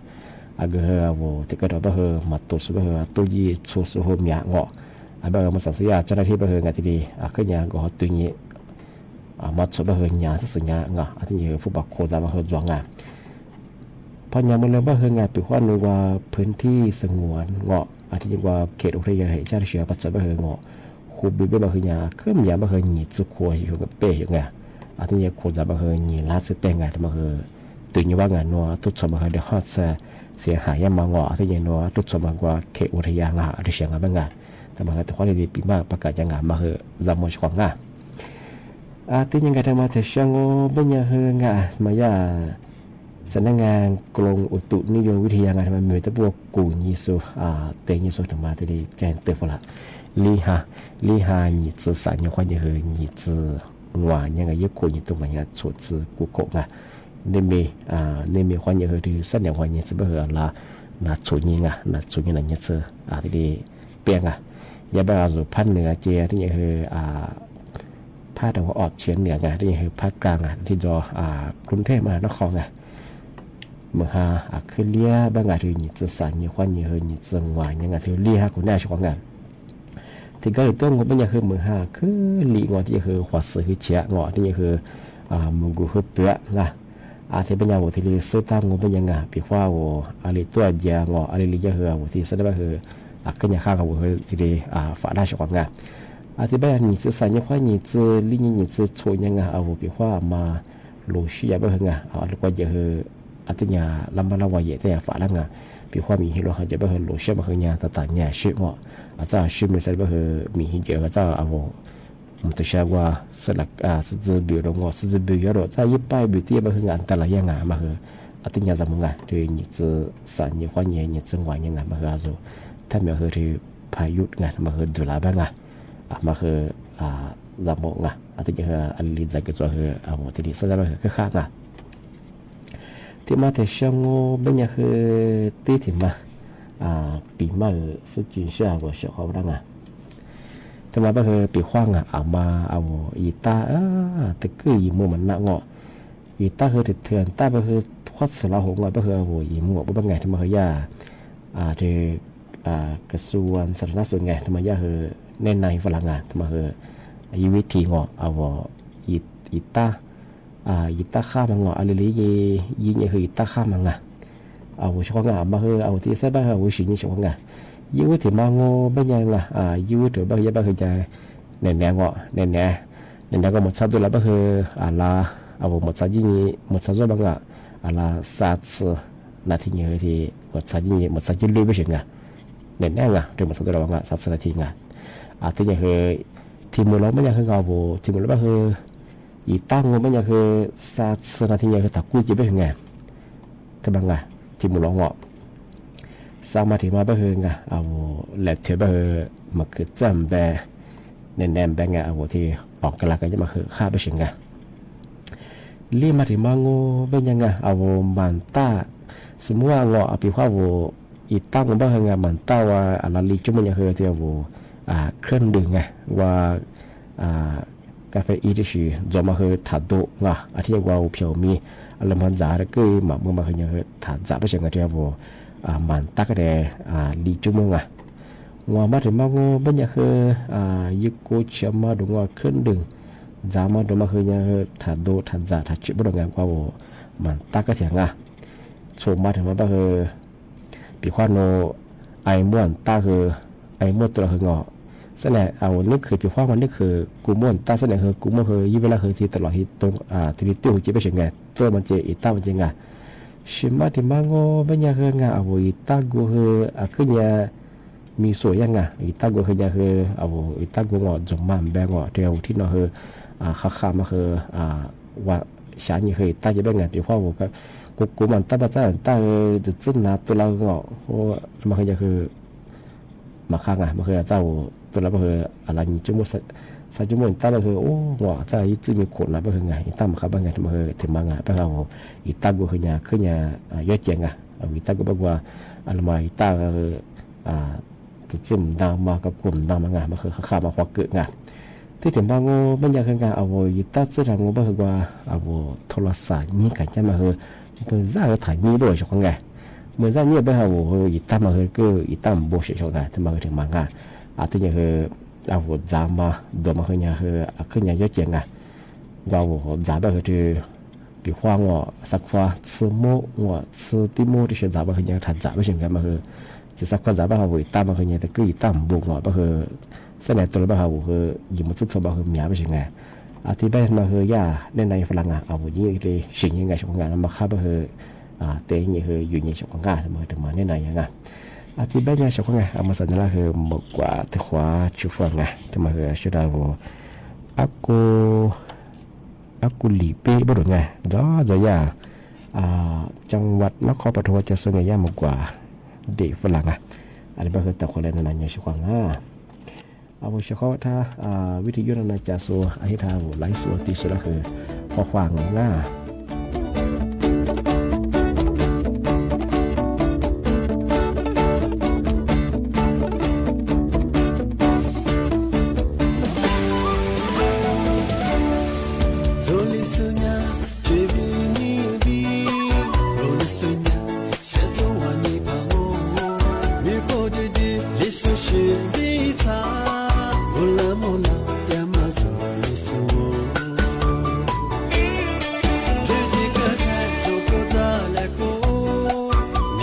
te mi ku le ko to sa to bo ta be le ko ni ni ko be lu be mo ta be le ko ni ni le ko nge ba go ba de lu yi ma so ni su shi anya bi ta o du pa tia lo pe pa tia mi se li su be ni ko na ti ni su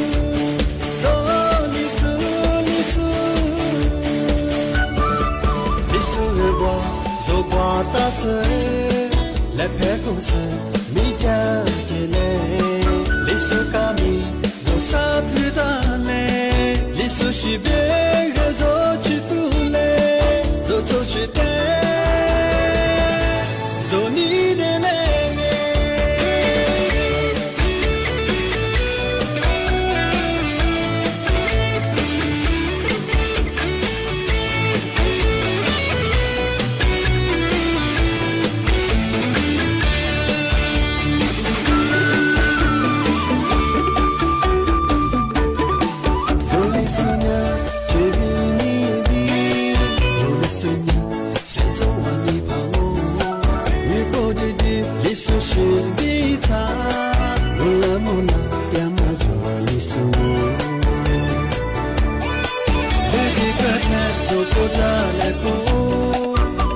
Sate mi ku le ko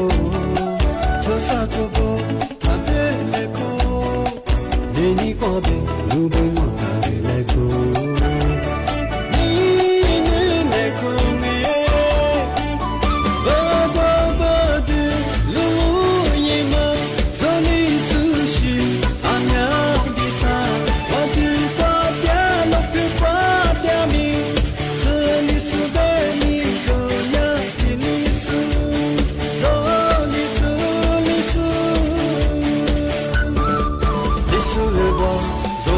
ta se le pe ko se mi ja je le li su ka mi zo sa pu da le li su shi be ge zo chi tu le zo cho chi te zo ni ne le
Ti bazabra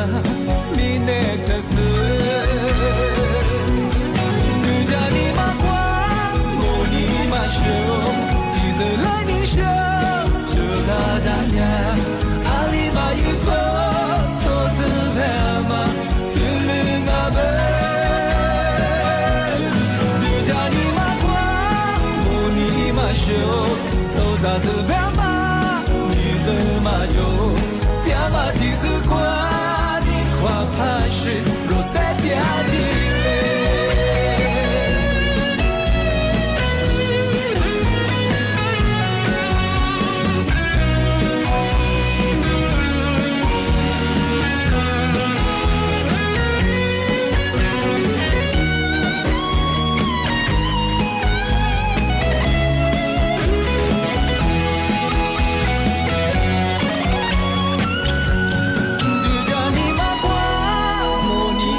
不挂记，都那不念，哦就把这家，咋不来咋不来咋念，怎么来的哟？都来不挂梦，我说这一天，你的你来来咋啦？我这样的总不过来。那是我的我的你的了，我的我也多么谁，体贴天不的吧，东北不过比，我来了个天，我你们的多，体贴你答应我来的吧，那个大伯。一千年多了，你那么结果，我的妈咪大爷巴嘞。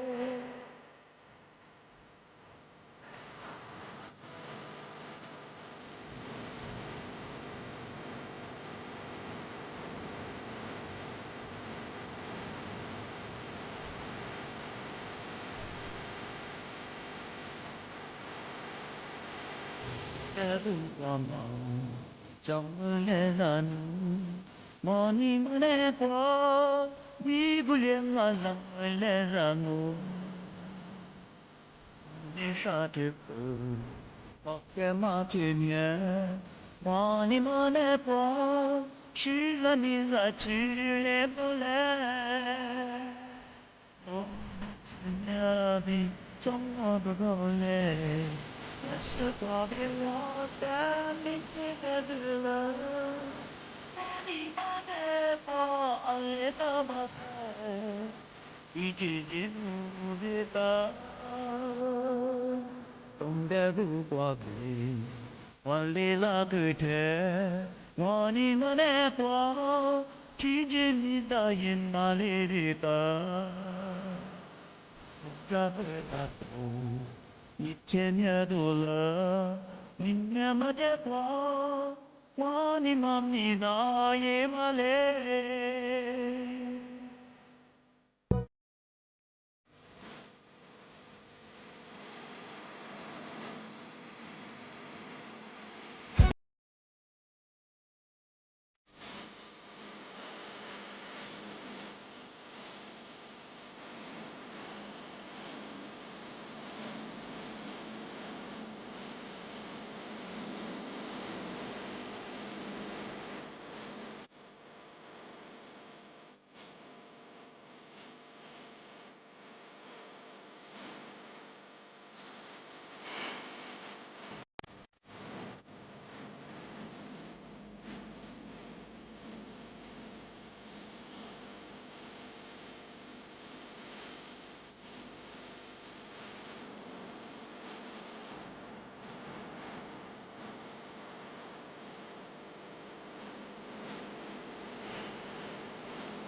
ที่นี่ไงที่มาเทเชงาอาวุธอะไรที่มา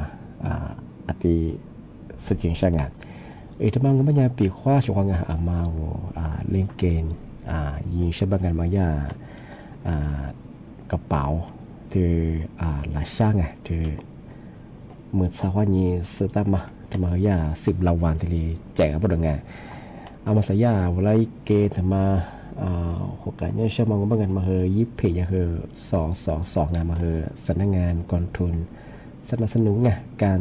สร้างสิ่งสุขภาพไงที่แม่ชาวงานปีว่ามาเอาสนใจไงเข้าร่วมกิจการมายิงชอบบ้างงานเอาว่าปีว่าเดี๋ยวว่าวิทยุนานาจากสุเบิร์ไงเอามาโทรศัพท์มาถึงสุเบิร์ว่าเฟซบุ๊กไงยิบเพย์มาเฮสองไงไอ้ท่านดูนี่คือยิ่งใหญ่กบติดตายได้ไง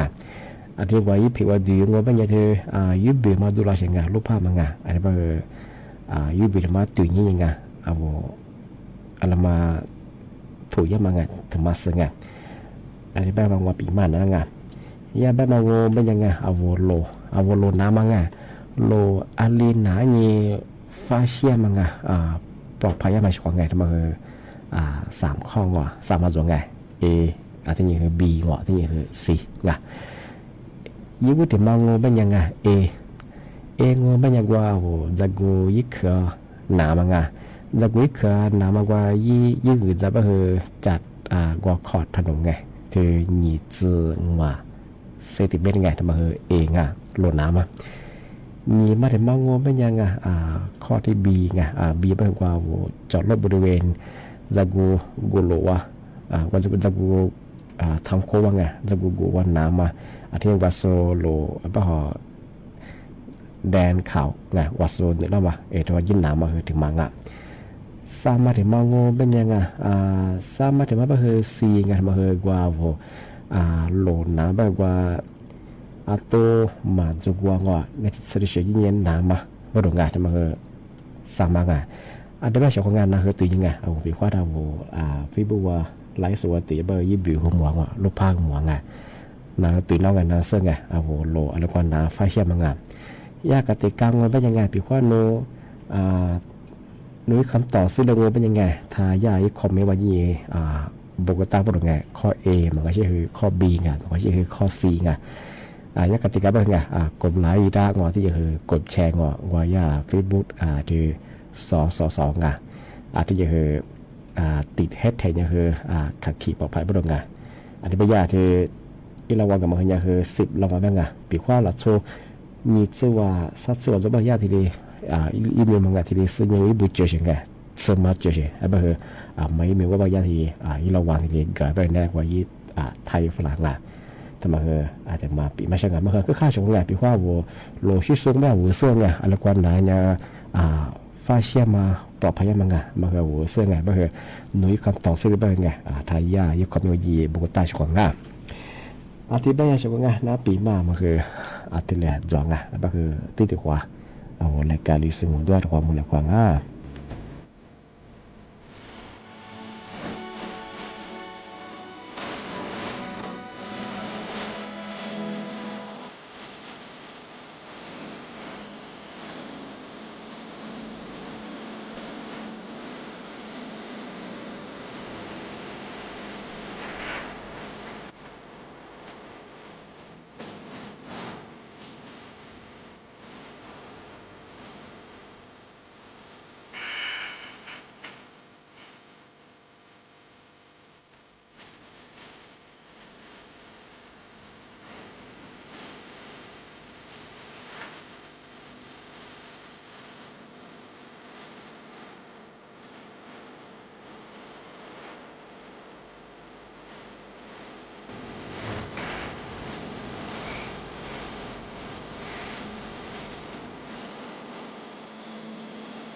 นีวิทยุกระจายเสียงแห่งประเทศไทยและเครือข่ายทั่วประเทศเสนอข่าว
สถานีวิทยุกระจายเสียงแห่งประเทศไทยต่อไปเสนอข่าวซึ่งมีหัวข้อข่าวดังนี้คณะกรรมการบริหารนโยบายพลังงานเห็นชอบปรับลดราคาน้ำมันหน้าโรงกลั่น5 บาทต่อลิตรส่งผลให้ราคาขายปลีกน้ำมันดีเซลปรับลดลง1 บาท 50 สตางค์ต่อลิตร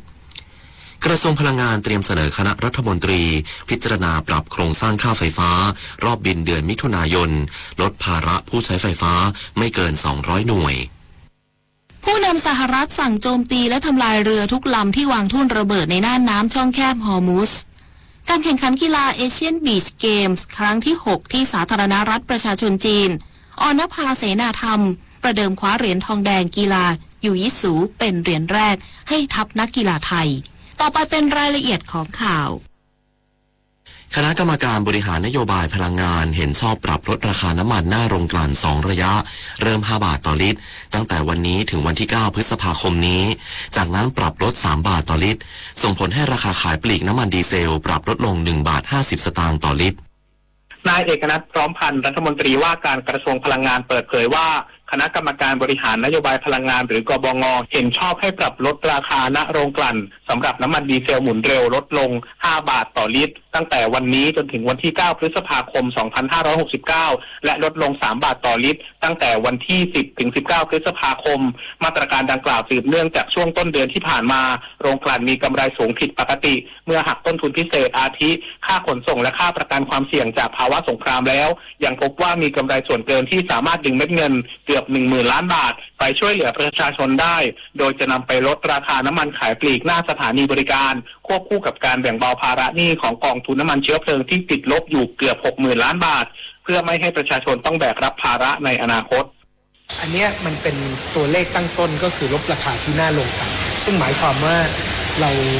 เป็นไปได้2 ทาง1ก็คือนำส่วนหนึ่งตรงนี้ไปลดราคาที่หน้าปั๊มก็คือราคาขายปลีกนะครับ2เราสามารถนำไปลดภาระของกองทุนได้เพราะกองทุนจะหนี้อยู่เกือบ 60,000 ล้านถ้าเราไม่รีบใช้หนี้ตรงนี้หมายความว่าผู้ใช้น้ำมันก็ต้องใช้น้ำมันแพงขึ้นในอนาคตแพงผิดปกติเพื่อจะนำเงินส่วนต่างมาคืนหนี้ที่เราก่อไว้สอดคล้องกับนายเอกนิติทันประภาส รองนายกรัฐมนตรีและรัฐมนตรีว่าการกระทรวงการคลังชี้แจงว่ารัฐบาลแก้ไขปัญหาราคาพลังงานด้วยการปรับโครงสร้างค่ากลั่นน้ำมันให้สะท้อนต้นทุนจริงควบคู่กับการบริหารภาษีสรรพสามิตผ่านกองทุนน้ำมันเชื้อเพลิงพร้อมทั้งใช้มาตรการทางกฎหมายควบคุมผลตอบแทนส่วนเกินโดยเริ่มทยอยปรับลดค่าการกลั่นลงแล้วสำหรับกรณีการเตรียมออกพระราชกำหนดกู้เงินวงเงิน 500,000 ล้านบาทรัฐบาลอยู่ระหว่างพิจารณาโดยยอมรับว่าหากสถานการณ์วิกฤตมีความรุนแรงและงบประมาณไม่เพียงพออาจมีความจำเป็นต้องใช้มาตรา 172 ของรัฐธรรมนูญในการออกพระราชกำหนดกู้เงินเพื่อดูแลประชาชนและรักษาเสถียรภาพเศรษฐกิจในช่วงวิกฤตพลังงานโลกเพราะฉะนั้นสิ่งที่เราดูแลก็คือเราใช้เครื่องมือให้ตรงจุดเอาใช้กองทุนน้ำมันในการดูแลรักษาเสถียรภาพของราคาใช้ภาษีสรรพสามิตหารายได้มาดูแลประชาชนทุกภาคส่วนและจากการกำหนดให้ลดราคาน้ำมันหน้าโรงกลั่นส่งผลให้คณะกรรมการบริหารกองทุนน้ำมันเชื้อเพลิงมีมติปรับลดราคาขายปลีกดีเซล1 บาท 50 สตางค์ต่อลิตรทำให้ราคาขายปลีกน้ำมันดีเซลหมุนเร็วธรรมดาลดลงมาอยู่ที่40 บาท 20 สตางค์ต่อลิตรและน้ำมันดีเซลหมุนเร็ว B20 ลดลงมาอยู่ที่33 บาท 20 สตางค์ต่อลิตรในขณะที่กลุ่มน้ำมันเบนซินและแก๊สโซฮอลยังคงตรึงราคาขายปลีกไว้ในระดับเดิมโดยกองทุนน้ำมันเชื้อเพลิงได้ใช้วิธีการปรับลดอัตราการจัดเก็บเงินและเพิ่มการชดเชยเพื่อรักษาระดับราคาการบริหารจัดการในครั้งนี้ไม่เพียงแต่ช่วยบรรเทาภาระค่าใช้จ่ายของประชาชนแต่ยังช่วยลดภาระรายจ่ายชดเชยของกองทุนน้ำมันเชื้อเพลิงลงอย่างก้าวกระโดดจากเดิมที่ต้องจ่ายสูงกว่าวันละ 1,200 ล้านบาทเหลือเพียงวันละ 107,410,000 บาทซึ่งจะช่วยเสริมสภาพคล่องให้กองทุนน้ำมันเชื้อเพลิงกลับมามีความเข้มแข็งและพร้อมรองรับวิกฤตราคาพลังงานในอนาคตได้อย่างมีประสิทธิภาพปฏิพล สถาพรหมารายงานรัฐมนตรีว่าการกระทรวงพลังงานเตรียมเสนอคณะรัฐมนตรีพิจารณาปรับโครงสร้างค่าไฟฟ้ารอบบินเดือนมิถุนายนลดภาระผู้ใช้ไฟฟ้าไม่เกิน200หน่วยในการประชุมสภาผู้แทนราษฎรเมื่อวานนี้นายเอกนัทพร้อมพันธ์รัฐมนตรีว่าการกระทรวงพลังงานได้ชี้แจงกระทู้ถามสดกรณีแนวทางรับมือค่าไฟฟ้าที่มีแนวโน้มปรับสูงขึ้นจากผลกระทบสถานการณ์ตะวันออกกลางว่ากระทรวงพลังงานเตรียมเสนอคณะรัฐมนตรีและคณะกรรมการนโยบายพลังงานแห่งชาติสัปดาห์หน้าเพื่อให้เริ่มบังคับใช้โครงสร้างราคาใหม่ได้ทันทีในรอบเดือนมิถุนายนโดยมุ่งเน้นการลดภาระให้ผู้ใช้ไฟฟ้าไม่เกิน200หน่วยต่อเดือนครอบคลุมประชาชนประมาณ14ล้านครัวเรือนให้เหลือไม่เกิน3บาทต่อหน่วยซึ่งมาตรการนี้จะครอบคลุมผู้ที่ใช้ไฟฟ้าเกิน200หน่วยด้วยโดยจะได้รับการลดหย่อนในอัตราดังกล่าวสำหรับ200หน่วยแรกที่ใช้งานนอกจากนี้รัฐมนตรีว่าการกระทรวงพลังงานยังเสนอแนวทางเชิงรุกด้วยการส่งเสริมให้ภาคครัวเรือนที่ใช้ไฟฟ้ามากกว่า200หน่วยขึ้นไปติดตั้งระบบผลิตไฟฟ้าจากพลังงานแสงอาทิตย์บนหลังคาหรือโซลาร์รูฟท็อปเพื่อผลิตไฟฟ้าไว้ใช้เองโดยรัฐบาลจะเป็นผู้สนับสนุนผ่านกลไกต่างๆได้แก่การจัดหาแหล่งเงินกู้ดอกเบี้ยต่ำสำหรับการติดตั้งการให้สิทธิประโยชน์ทางภาษีในการลดหย่อนค่าใช้จ่ายและการกำหนดราคารับซื้อไฟฟ้าส่วนเกินที่ผลิตได้ในอัตราพิเศษกระทรวงพาณิชย์เดินหน้านโยบายหลักรับมือสถานการณ์วิกฤตซ้อนวิกฤตเน้นสร้างสมดุลเศรษฐกิจไทยทั้งระบบควบคู่การดูแลค่าครองชีพของประชาชนนางสุภจีสุธรรมพันธ์รองนายกรัฐมนตรีและรัฐมนตรีว่าการกระทรวงพาณิชย์ระบุว่าประเทศไทยกำลังเผชิญความท้าทายจากวิกฤตซ้อนวิกฤตส่งผลให้ต้นทุนการผลิตราคาสินค้าและค่าขนส่งเพิ่มสูงขึ้นกระทบต่อความสามารถในการแข่งขันและการส่งออกของไทยกระทรวงพาณิชย์จึงเดินหน้า5นโยบายหลักสร้างสมดุลเศรษฐกิจไทยทั้งระบบประกอบด้วยนโยบายดูแลค่าครองชีพสร้างรายได้ยกระดับชุมชนด้วยการผลักดันโครงการไทยช่วยไทยโดยเตรียมขยายจุดจำหน่ายไปยังระดับอำเภอตลาดชุมชนและตลาดนัดกว่า 1,000 จุดนโยบายรักษาเสถียรภาพและเพิ่มมูลค่าสินค้าเกษตรนโยบายสร้างความเข้มแข็งให้ SME และชุมชนนโยบายสร้างสมดุลการส่งออกเพิ่มเสถียรภาพการกระจายความเสี่ยงและนโยบายยกระดับเทคโนโลยีและปลดล็อกกฎระเบียบก็มีการนำเอาสินค้าของชุมชนผู้ประกอบการรายเล็กเนี่ยเข้ามาอยู่ในระบบไทยช่วยไทยด้วยทั้งในการขายผ่านเครือข่ายช่องทางทั่วประเทศและในเรื่องของการทำกับแพลตฟอร์มออนไลน์โดยในช่วงต้น1 เดือนแรกเนี่ยค่ะเราก็มีการทำงานร่วมมือกับแพลตฟอร์มออนไลน์ทั้งหลายนะคะไม่คิดค่า GP ในส่วนของตัวกระทรวงเองเนี่ยเราก็จะช่วยในเรื่องของค่าขนส่ง นายวิทยากรมณีเนตรอธิบดีกรมการค้าภายในเปิดเผยว่าโค ครงการปุ๋ยธงเขียว plus จะเริ่มเปิดจุดจำหน่ายปุ๋ยราคาพิเศษในช่วงปลายเดือนนี้รวม10จังหวัดอาทิ จังหวัดกำแพงเพชร อุทัยธานี 101 สุโขทัย และเชียงใหม่ซึ่งจะขยายผลเพิ่มอีก20จังหวัดในเดือนหน้าเน้นพื้นที่ที่กำลังเข้าสู่ช่วงฤดูเพาะปลูกพืชเศรษฐกิจสำคัญได้แก่ข้าวโพดและมันสำปะหลังโดยจะสนับสนุนชดเชยราคาปุ๋ยเพิ่มเป็น300 บาทต่อกระสอบจำนวน5กระสอบและหากซื้อสารเคมีทางการเกษตรเพิ่มเติมจะได้รับส่วนลดอีก50 บาทรวมช่วยเหลือเฉลี่ยครัวเรือนละประมาณ 1,550 บาทปุริมปัตโสภาภาครายงานสภาความมั่นคงแห่งชาติมีมติยกเลิกบันทึกความเข้าใจหรือ MOU ระหว่างไทยกัมพูชาปี 2544 และจะใช้อนุสัญญาสหประชาชาติว่าด้วยกฎหมายทะเลคริสตศักราช 1982 แทนนายอนุทินชาญวีรกูลนายกรัฐมนตรีและรัฐมนตรีว่าการกระทรวงมหาดไทยเปิดเผยว่าที่ประชุมสภาความมั่นคงแห่งชาติหรือสมช.เห็นชอบให้ยกเลิกบันทึกความเข้าใจหรือ MOU ระหว่างไทยกัมพูชาปี 2544 และจะใช้อนุสัญญาสหประชาชาติว่าด้วยกฎหมายทะเลคศ 1982 เป็นหลักในการดำเนินการแทนซึ่งกระทรวงการต่างประเทศจะเป็นผู้ดำเนินการเสนอเรื่องตามขั้นตอนต่อไปสำหรับบันทึกความเข้าใจ MOU 43นายกรัฐมนตรีกล่าวว่าที่ประชุมยังให้คงไว้ตามเดิมเนื่องจากยังไม่มีประเด็นเพิ่มเติมที่จำเป็นต้องปรับเปลี่ยนในขณะนี้ก็วันนี้ขั้นตอนผ่านสมช.เดี๋ยวทางกระทรวงต่างประเทศก็ทำเรื่องเสนอขึ้นมาแต่ผมยังไม่ทราบว่าเขาจะต้องใช้เวลาอีกเท่าไหร่ต้องโดยเร็วครับก็ที่เราเพิ่งทำหน้าที่ได้มาเข้าสัปดาห์แรกแล้วก็เอาเรื่องเข้าผ่านการรับทราบของสมช44 เท่านั้นนะ44 นางสาวรัชดา ธนาดิเรกโฆษกประจำสำนักนายกรัฐมนตรีชี้แจงว่าสาเหตุในการยกเลิก MOU 44 ประกอบด้วย MOU ดังกล่าวเป็นกรอบการเจรจาการบริหารทรัพยากรใต้ทะเลระหว่างไทยกัมพูชาแต่กว่า 25 ปีที่ผ่านมามีการเจรจาเพียง 5 ครั้งและไม่ได้ข้อสรุปที่เป็นประโยชน์ร่วมกันอีกทั้งยังก่อให้เกิดข้อพิพาทเรื่องเขตแดนทางทะเลทำให้เกิดความขัดแย้งระหว่าง2ประเทศการยกเลิกครั้งนี้โดยยุติการเจรจาตามกรอบ MOU 44 หากฝ่ายกัมพูชายังคงต้องการพัฒนาและบริหารทรัพยากรใต้ทะเลร่วมกับไทยขอให้แสดงเจตจำนงเพื่อจัดกรอบการเจรจาใหม่ที่มีความเป็นไปได้โดยไม่นำไปสู่ข้อพิพาทเช่นที่ผ่านมาด้านนายชัดชัยบางชวดเลขาธิการสภาความมั่นคงแห่งชาติหรือสมช.กล่าวเพิ่มเติมว่าที่ประชุมสมช.ให้ความเห็นชอบแต่งตั้งนายธนัท สุวรรณานนท์เป็นหัวหน้าคณะพูดคุยสันติสุขคนใหม่เพื่อทำหน้าที่ขับเคลื่อนกระบวนการพูดคุยทั้งในประเทศและต่างประเทศและแต่งตั้งคณะที่ปรึกษาของสมช.จำนวน7ด้านโดยเน้นนโยบายการแก้ปัญหาในพื้นที่จัดระบบบริหารจัดการและโครงสร้างโรงเรียนสอนศาสนาอิสลามเพื่อให้เกิดความเหมาะสมปริศนาถ ขวัญแสนสุขรายงานวันนี้รัฐมนตรีว่าการกระทรวงการต่างประเทศแห่งสาธารณรัฐประชาชนจีนจะเดินทางมาเยือนประเทศไทยและเข้าพบนายกรัฐมนตรีเพื่อหารือการส่งเสริมความร่วมมือที่เป็นประโยชน์ร่วมกันของทั้งสองประเทศนางสาวลลิดาเพลิดวิวัฒนารองโฆษกประจำสำนักนายกรัฐมนตรีเปิดเผยว่ารัฐบาลไทยพร้อมให้การต้อนรับนายหวังอี้สมาชิกกรมการเมืองผู้อำนวยการสำนักงานคณะกรรมการกลางด้านกิจการต่างประเทศของพรรคคอมมิวนิสต์จีนและรัฐมนตรีว่าการกระทรวงการต่างประเทศแห่งสาธารณรัฐประชาชนจีนในโอกาสเดินทางเยือนภูมิภาคเอเชียตะวันออกเฉียงใต้ซึ่งครอบคลุมประเทศไทยกัมพูชาและเมียนมาซึ่งได้เดินทางเยือนไทยในฐานะแขกของกระทรวงการต่างประเทศโดยวันนี้นายหวังอี้มีกำหนดการเข้าร่วมการประชุมกลไกหารือระหว่างรัฐมนตรีว่าการกระทรวงการต่างประเทศไทยและจีนครั้งที่3ซึ่งทั้งสองฝ่ายจะร่วมกันสานต่อพลวัตความสัมพันธ์หุ้นส่วนเชิงยุทธศาสตร์ขยายการค้าการลงทุนและกระชับความร่วมมือระหว่างไทยกับจีนรวมทั้งแลกเปลี่ยนข้อคิดเห็นในประเด็นภูมิภาคและระหว่างประเทศ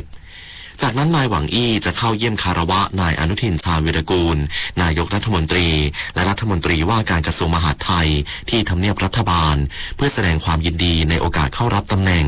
และหารือถึงภาพรวมความสัมพันธ์ไทยจีนตลอดจนแนวทางการส่งเสริมความร่วมมือในมิติต่างๆที่มีประโยชน์และมีศักยภาพร่วมกันทั้งนี้รัฐบาลไทยให้ความสำคัญกับการสานต่อและยกระดับความร่วมมือกับจีนในฐานะหุ้นส่วนสำคัญโด โดยยึดหลักผลประโยชน์ร่วมกันและการพัฒนาที่ยั่งยืนของทั้งสองประเทศ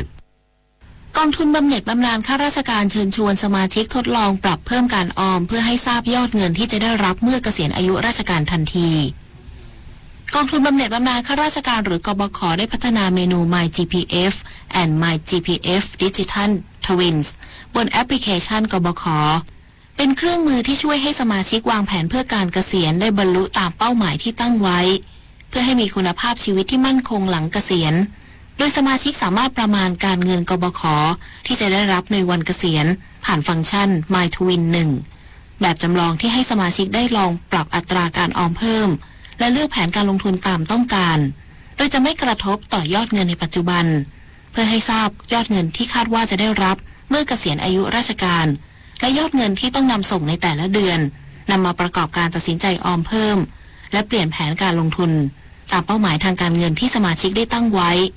สามารถสอบถามข้อมูลเพิ่มเติมได้ที่ Facebook กบข.หรือ LINE กบข.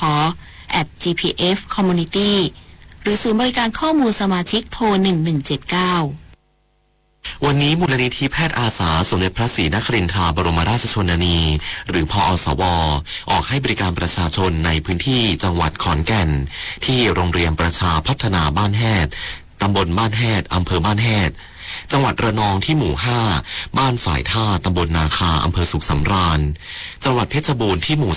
14บ้านคลองวังเกวียนตำบลคลองกระจังอำเภอศรีเทพจึงขอเชิญชวนประชาชนในพื้นที่ดังกล่าวไปรับบริการโดยไม่เสียค่าใช้จ่ายใดๆแสนอาลัยสมเด็จพระพันปีหลวงไทยทั้งปวงหมองมนก่นร่ำให้พระผู้เสด็จสู่ฟ้าสวรรคาลัยแนบดวงใจตามพระบาททุกชาติภพปวงประชาน้อมสำนึกในพระมหากรุณาธิคุณเป็นล้นพ้นอันหาที่สุดมิได้ข้าพระพุทธเจ้าคณะผู้บริหารข้าราชการและเจ้าหน้าที่สถานีวิทยุกระจายเสียงแห่งประเทศไทยกรมประชาสัมพันธ์ชีวิตมนุษย์มีสุขมีทุกข์ดีใจเสียใจผ่านอุปสรรคและปัญหามากมายในแต่ละวันสงบนิ่งแล้วย้อนมองตัวเองวันนี้วันพระน้อมนำธรรมะสู่ชีวิตเตือนสติคนไทยทั้งชาติสถานีวิทยุกระจายเสียงแห่งประเทศไทย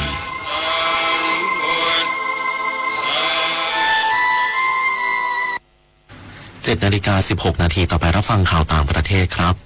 ประธานาธิบดีโดนัลด์ทรัมป์ผู้นำสหรัฐเปิดเผยผ่านแพลตฟอร์มโซเชียลมีเดีย Truth Social เมื่อวานนี้ที่ระบุว่าเขาสั่งการให้กองทัพเรือสหรัฐยิงและทำลายเรือทุกลำแม้จะเป็นเรือขนาดเล็กก็ตามโดยไม่มีการลังเลหากพบว่ากำลังปฏิบัติการวางทุ่นระเบิดในน่านน้ำช่องแคบฮอร์มุสพร้อมยืนยันว่าเรือกวาดทุ่นระเบิดของสหรัฐกำลังจัดการกับทุ่นระเบิดในช่องแคบฮอร์มุสอยู่ในเวลานี้ทางนี้ประธานาธิบดีทรัมป์และนายพีท เฮเซสรัฐมนตรีกลาโหมสหรัฐอ้างว่ากองทัพสหรัฐทำลายเรือของกองทัพเรืออิหร่านไปแล้วมากกว่า150ลำนับตั้งแต่สงครามกับอิหร่านปะทุขึ้นมาเมื่อปลายเดือนกุมภาพันธ์ที่ผ่านมาอย่างไรก็ตามอิหร่านยืนยันที่จะปิดช่องแคบฮอร์มุสต่อไปจนกว่าสหรัฐจะยกเลิกปฏิบัติการปิดล้อมท่าเรือของอิหร่านสำนักข่าวทัสนิมของทางการอิหร่านรายงานโดยอ้างการเปิดเผยของนายฮามิด เรซา ฮาจีบาบาอีรองประธานรัฐสภาอิหร่านที่ระบุว่าธนาคารกลางอิหร่านได้รับรายงานว่างวดแรกจากการเก็บค่าธรรมเนียมเรือที่แล่นผ่านช่องแคบฮอร์มุสเส้นทางการขนส่งพลังงานที่สำคัญของโลกแล้วอย่างไรก็ตามไม่มีการเปิดเผยรายละเอียดของจำนวนเงินหรือเรือของสัญชาติใดที่ตัดสินใจจ่ายค่าธรรมเนียมดังกล่าวทั้งนี้คณะกรรมาธิการความมั่นคงของรัฐสภาอิหร่านอนุมัติแผนการเก็บค่าธรรมเนียมเรือที่แล่นผ่านช่องแคบฮอร์มุสเมื่อเดือนที่แล้วซึ่งทำให้เกิดปฏิกิริยาต่อต้านจากนานาชาติโดยนายมาโค รูบิโอรัฐมนตรีต่างประเทศสหรัฐระบุว่าความพยายามเก็บค่าธรรมเนียมดังกล่าวของอิหร่านไม่เพียงผิดกฎหมายเท่านั้นแต่ยังเป็นเรื่องที่ไม่อาจยอมรับได้และเป็นภัยคุกคามต่อทั้งโลก นายฮาซิมโจโจฮาดิกุซุโมผู้แทนพิเศษด้านพลังงานและสิ่งแวดล้อมของอินโดนีเซียเปิดเผยว่ารัสเซียตกลงที่จะจัดหาน้ำมันดิบให้แก่อินโดนีเซียปริมาณ150ล้านบาร์เรลภายหลังจากประธานาธิบดีปราโบโวซูเบียนโตเดินทางเยือนกรุงมอสโกของรัสเซียในช่วงที่ผ่านมาสอดคล้องกับแถลงการของนายเจจีอินทราวิจยาเลขาธิการคณะรัฐมนตรีอินโดนีเซียที่ระบุว่าประธานาธิบดีปราโบโวพบหารือกับประธานาธิบดีวลาดิเมียร์ปูตินผู้นำรัสเซียที่ทำเนียบประธานาธิบดีรัสเซียระหว่างการเยือนรัสเซียอย่างเป็นทางการเมื่อสัปดาห์ที่แล้วโดยผู้นำทั้งสองหารือเกี่ยวกับการเสริมสร้างความร่วมมือเชิงยุทธศาสตร์ซึ่งรวมถึงความร่วมมือด้านพลังงานทางนี้อินโดนีเซียเผชิญแรงกดดันและความผันผวนทางเศรษฐกิจจากราคาน้ำมันโลกที่พุ่งสูงขึ้นเนื่องจากสถานการณ์ความขัดแย้งในภูมิภาคตะวันออกกลางโดยน้ำมัน20%ถึง25%ของอินโดนีเซียนำเข้าจากภูมิภาคตะวันออกกลางและขนส่งผ่านช่องแคบฮอร์มุซซึ่งช่วงเวลานี้อยู่ภายใต้การควบคุมของอิหร่านสำนักข่าว AFP รายงานโดยอ้างข้อมูลของรัฐบาลบังคลาเทศที่ระบุว่าบังคลาเทศมีเด็กเสียชีวิตจากโรคหัดอย่างน้อย194รายนับตั้งแต่การระบาดระลอกใหม่ที่เริ่มขึ้นเมื่อเดือนที่แล้วขณะเดียวกันมีเด็กที่ต้องสงสัยติดเชื้อไวรัสโรคหัดกว่า 28,000 รายโฆษกกระทรวงสาธารณสุขบังคลาเทศเปิดเผยว่าบังคลาเทศเริ่มโครงการฉีดวัคซีนป้องกันโรคหัดทั่วประเทศโดยตั้งเป้าหมายมีเด็กเข้ารับวัคซีน18ล้านคนอย่างไรก็ตามจนถึงขณะนี้ทางการบังคลาเทศดำเนินการได้เพียง1 ใน 4ของเป้าหมายและอาจต้องใช้เวลาอีก2 สัปดาห์ที่โครงการจะเห็นผลสำเร็จทั้งนี้โครงการรณรงค์ฉีดวัคซีนโรคหัดของบังคลาเทศครั้งนี้ได้รับการสนับสนุนจากยูนิเซฟองค์การอนามัยโลกและองค์กรพันธมิตรเพื่อวัคซีนกาวีโดยมุ่งเน้นกลุ่มเด็กอายุ6 เดือนถึง 5 ปีที่ไม่ได้รับวัคซีนป้องกันโรคหัดตามเกณฑ์ปกติและมีความเสี่ยงสูงที่จะเกิดภาวะแทรกซ้อนรุนแรงหากติดเชื้อโรคหัดต่อไปรับฟังข่าวกีฬาค่ะการแข่งขันกีฬาเอเชียนบีเกมครั้งที่6ที่เมืองซานย่าสาธารณรัฐประชาชนจีนทัพนักกีฬาไทยคว้าเหรียญรางวัลได้จากกีฬายูยิตสูรุ่นน้ำหนัก63กิโลกรัมหญิงวรรณภาเสนาธรรมผ่านเข้าสู่รอบชิงเหรียญทองแดงได้สำเร็จก่อนเอาชนะแอนเดรียโลอิสเลโอคู่ปรับจากฟิลิปปินส์3-0 คะแนนคว้าเหรียญทองแดงแรกให้กับทัพนักกีฬาไทยในทัวร์นาเมนต์นี้หลังจบการแข่งขันวรรณภาเปิดเผยว่า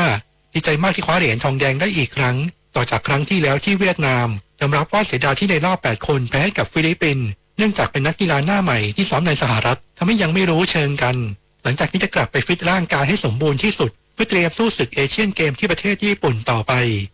ด้านการบัดดี้ทีมหญิงสาวไทยลงแข่งนัดแรกพบกับบังคลาเทศซึ่งนักกีฬาไทยพยายามช่วยกันสู้อย่างเต็มที่แต่ต้านไม่ไหว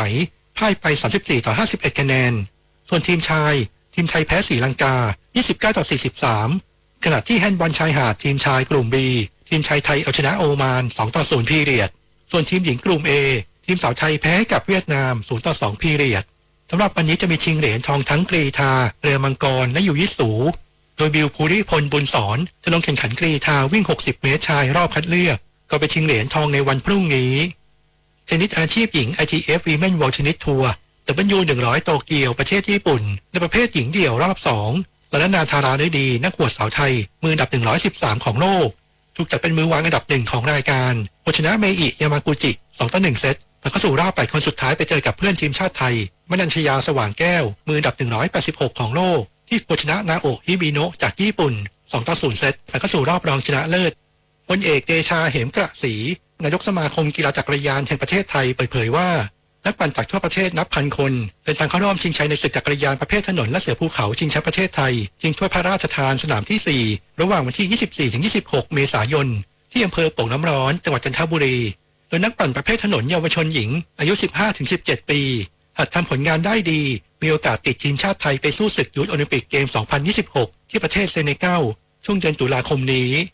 ขณะที่พี่น้องประชาชนชาวอำเภอโป่งน้ำร้อนเตรียมนำผลไม้ทั้งทุเรียนสละมะไฟและลิ้นจี่มาจำหน่ายให้แก่นักปั่นในราคาย่อมเยาส่วนโรงแรมที่พักเต็มหมดทุกแห่งส่งผลให้เศรษฐกิจของอำเภอโป่งน้ำร้อนดีขึ้นอย่างชัดเจนนอกจากนี้ยังมีกิจกรรมขี่จักรยานปั่นเพื่อสุขภาพ Bike for Life TCA Green Cycling ในวันเสาร์นี้เวลา 15 นาฬิกาที่บริเวณหน้าที่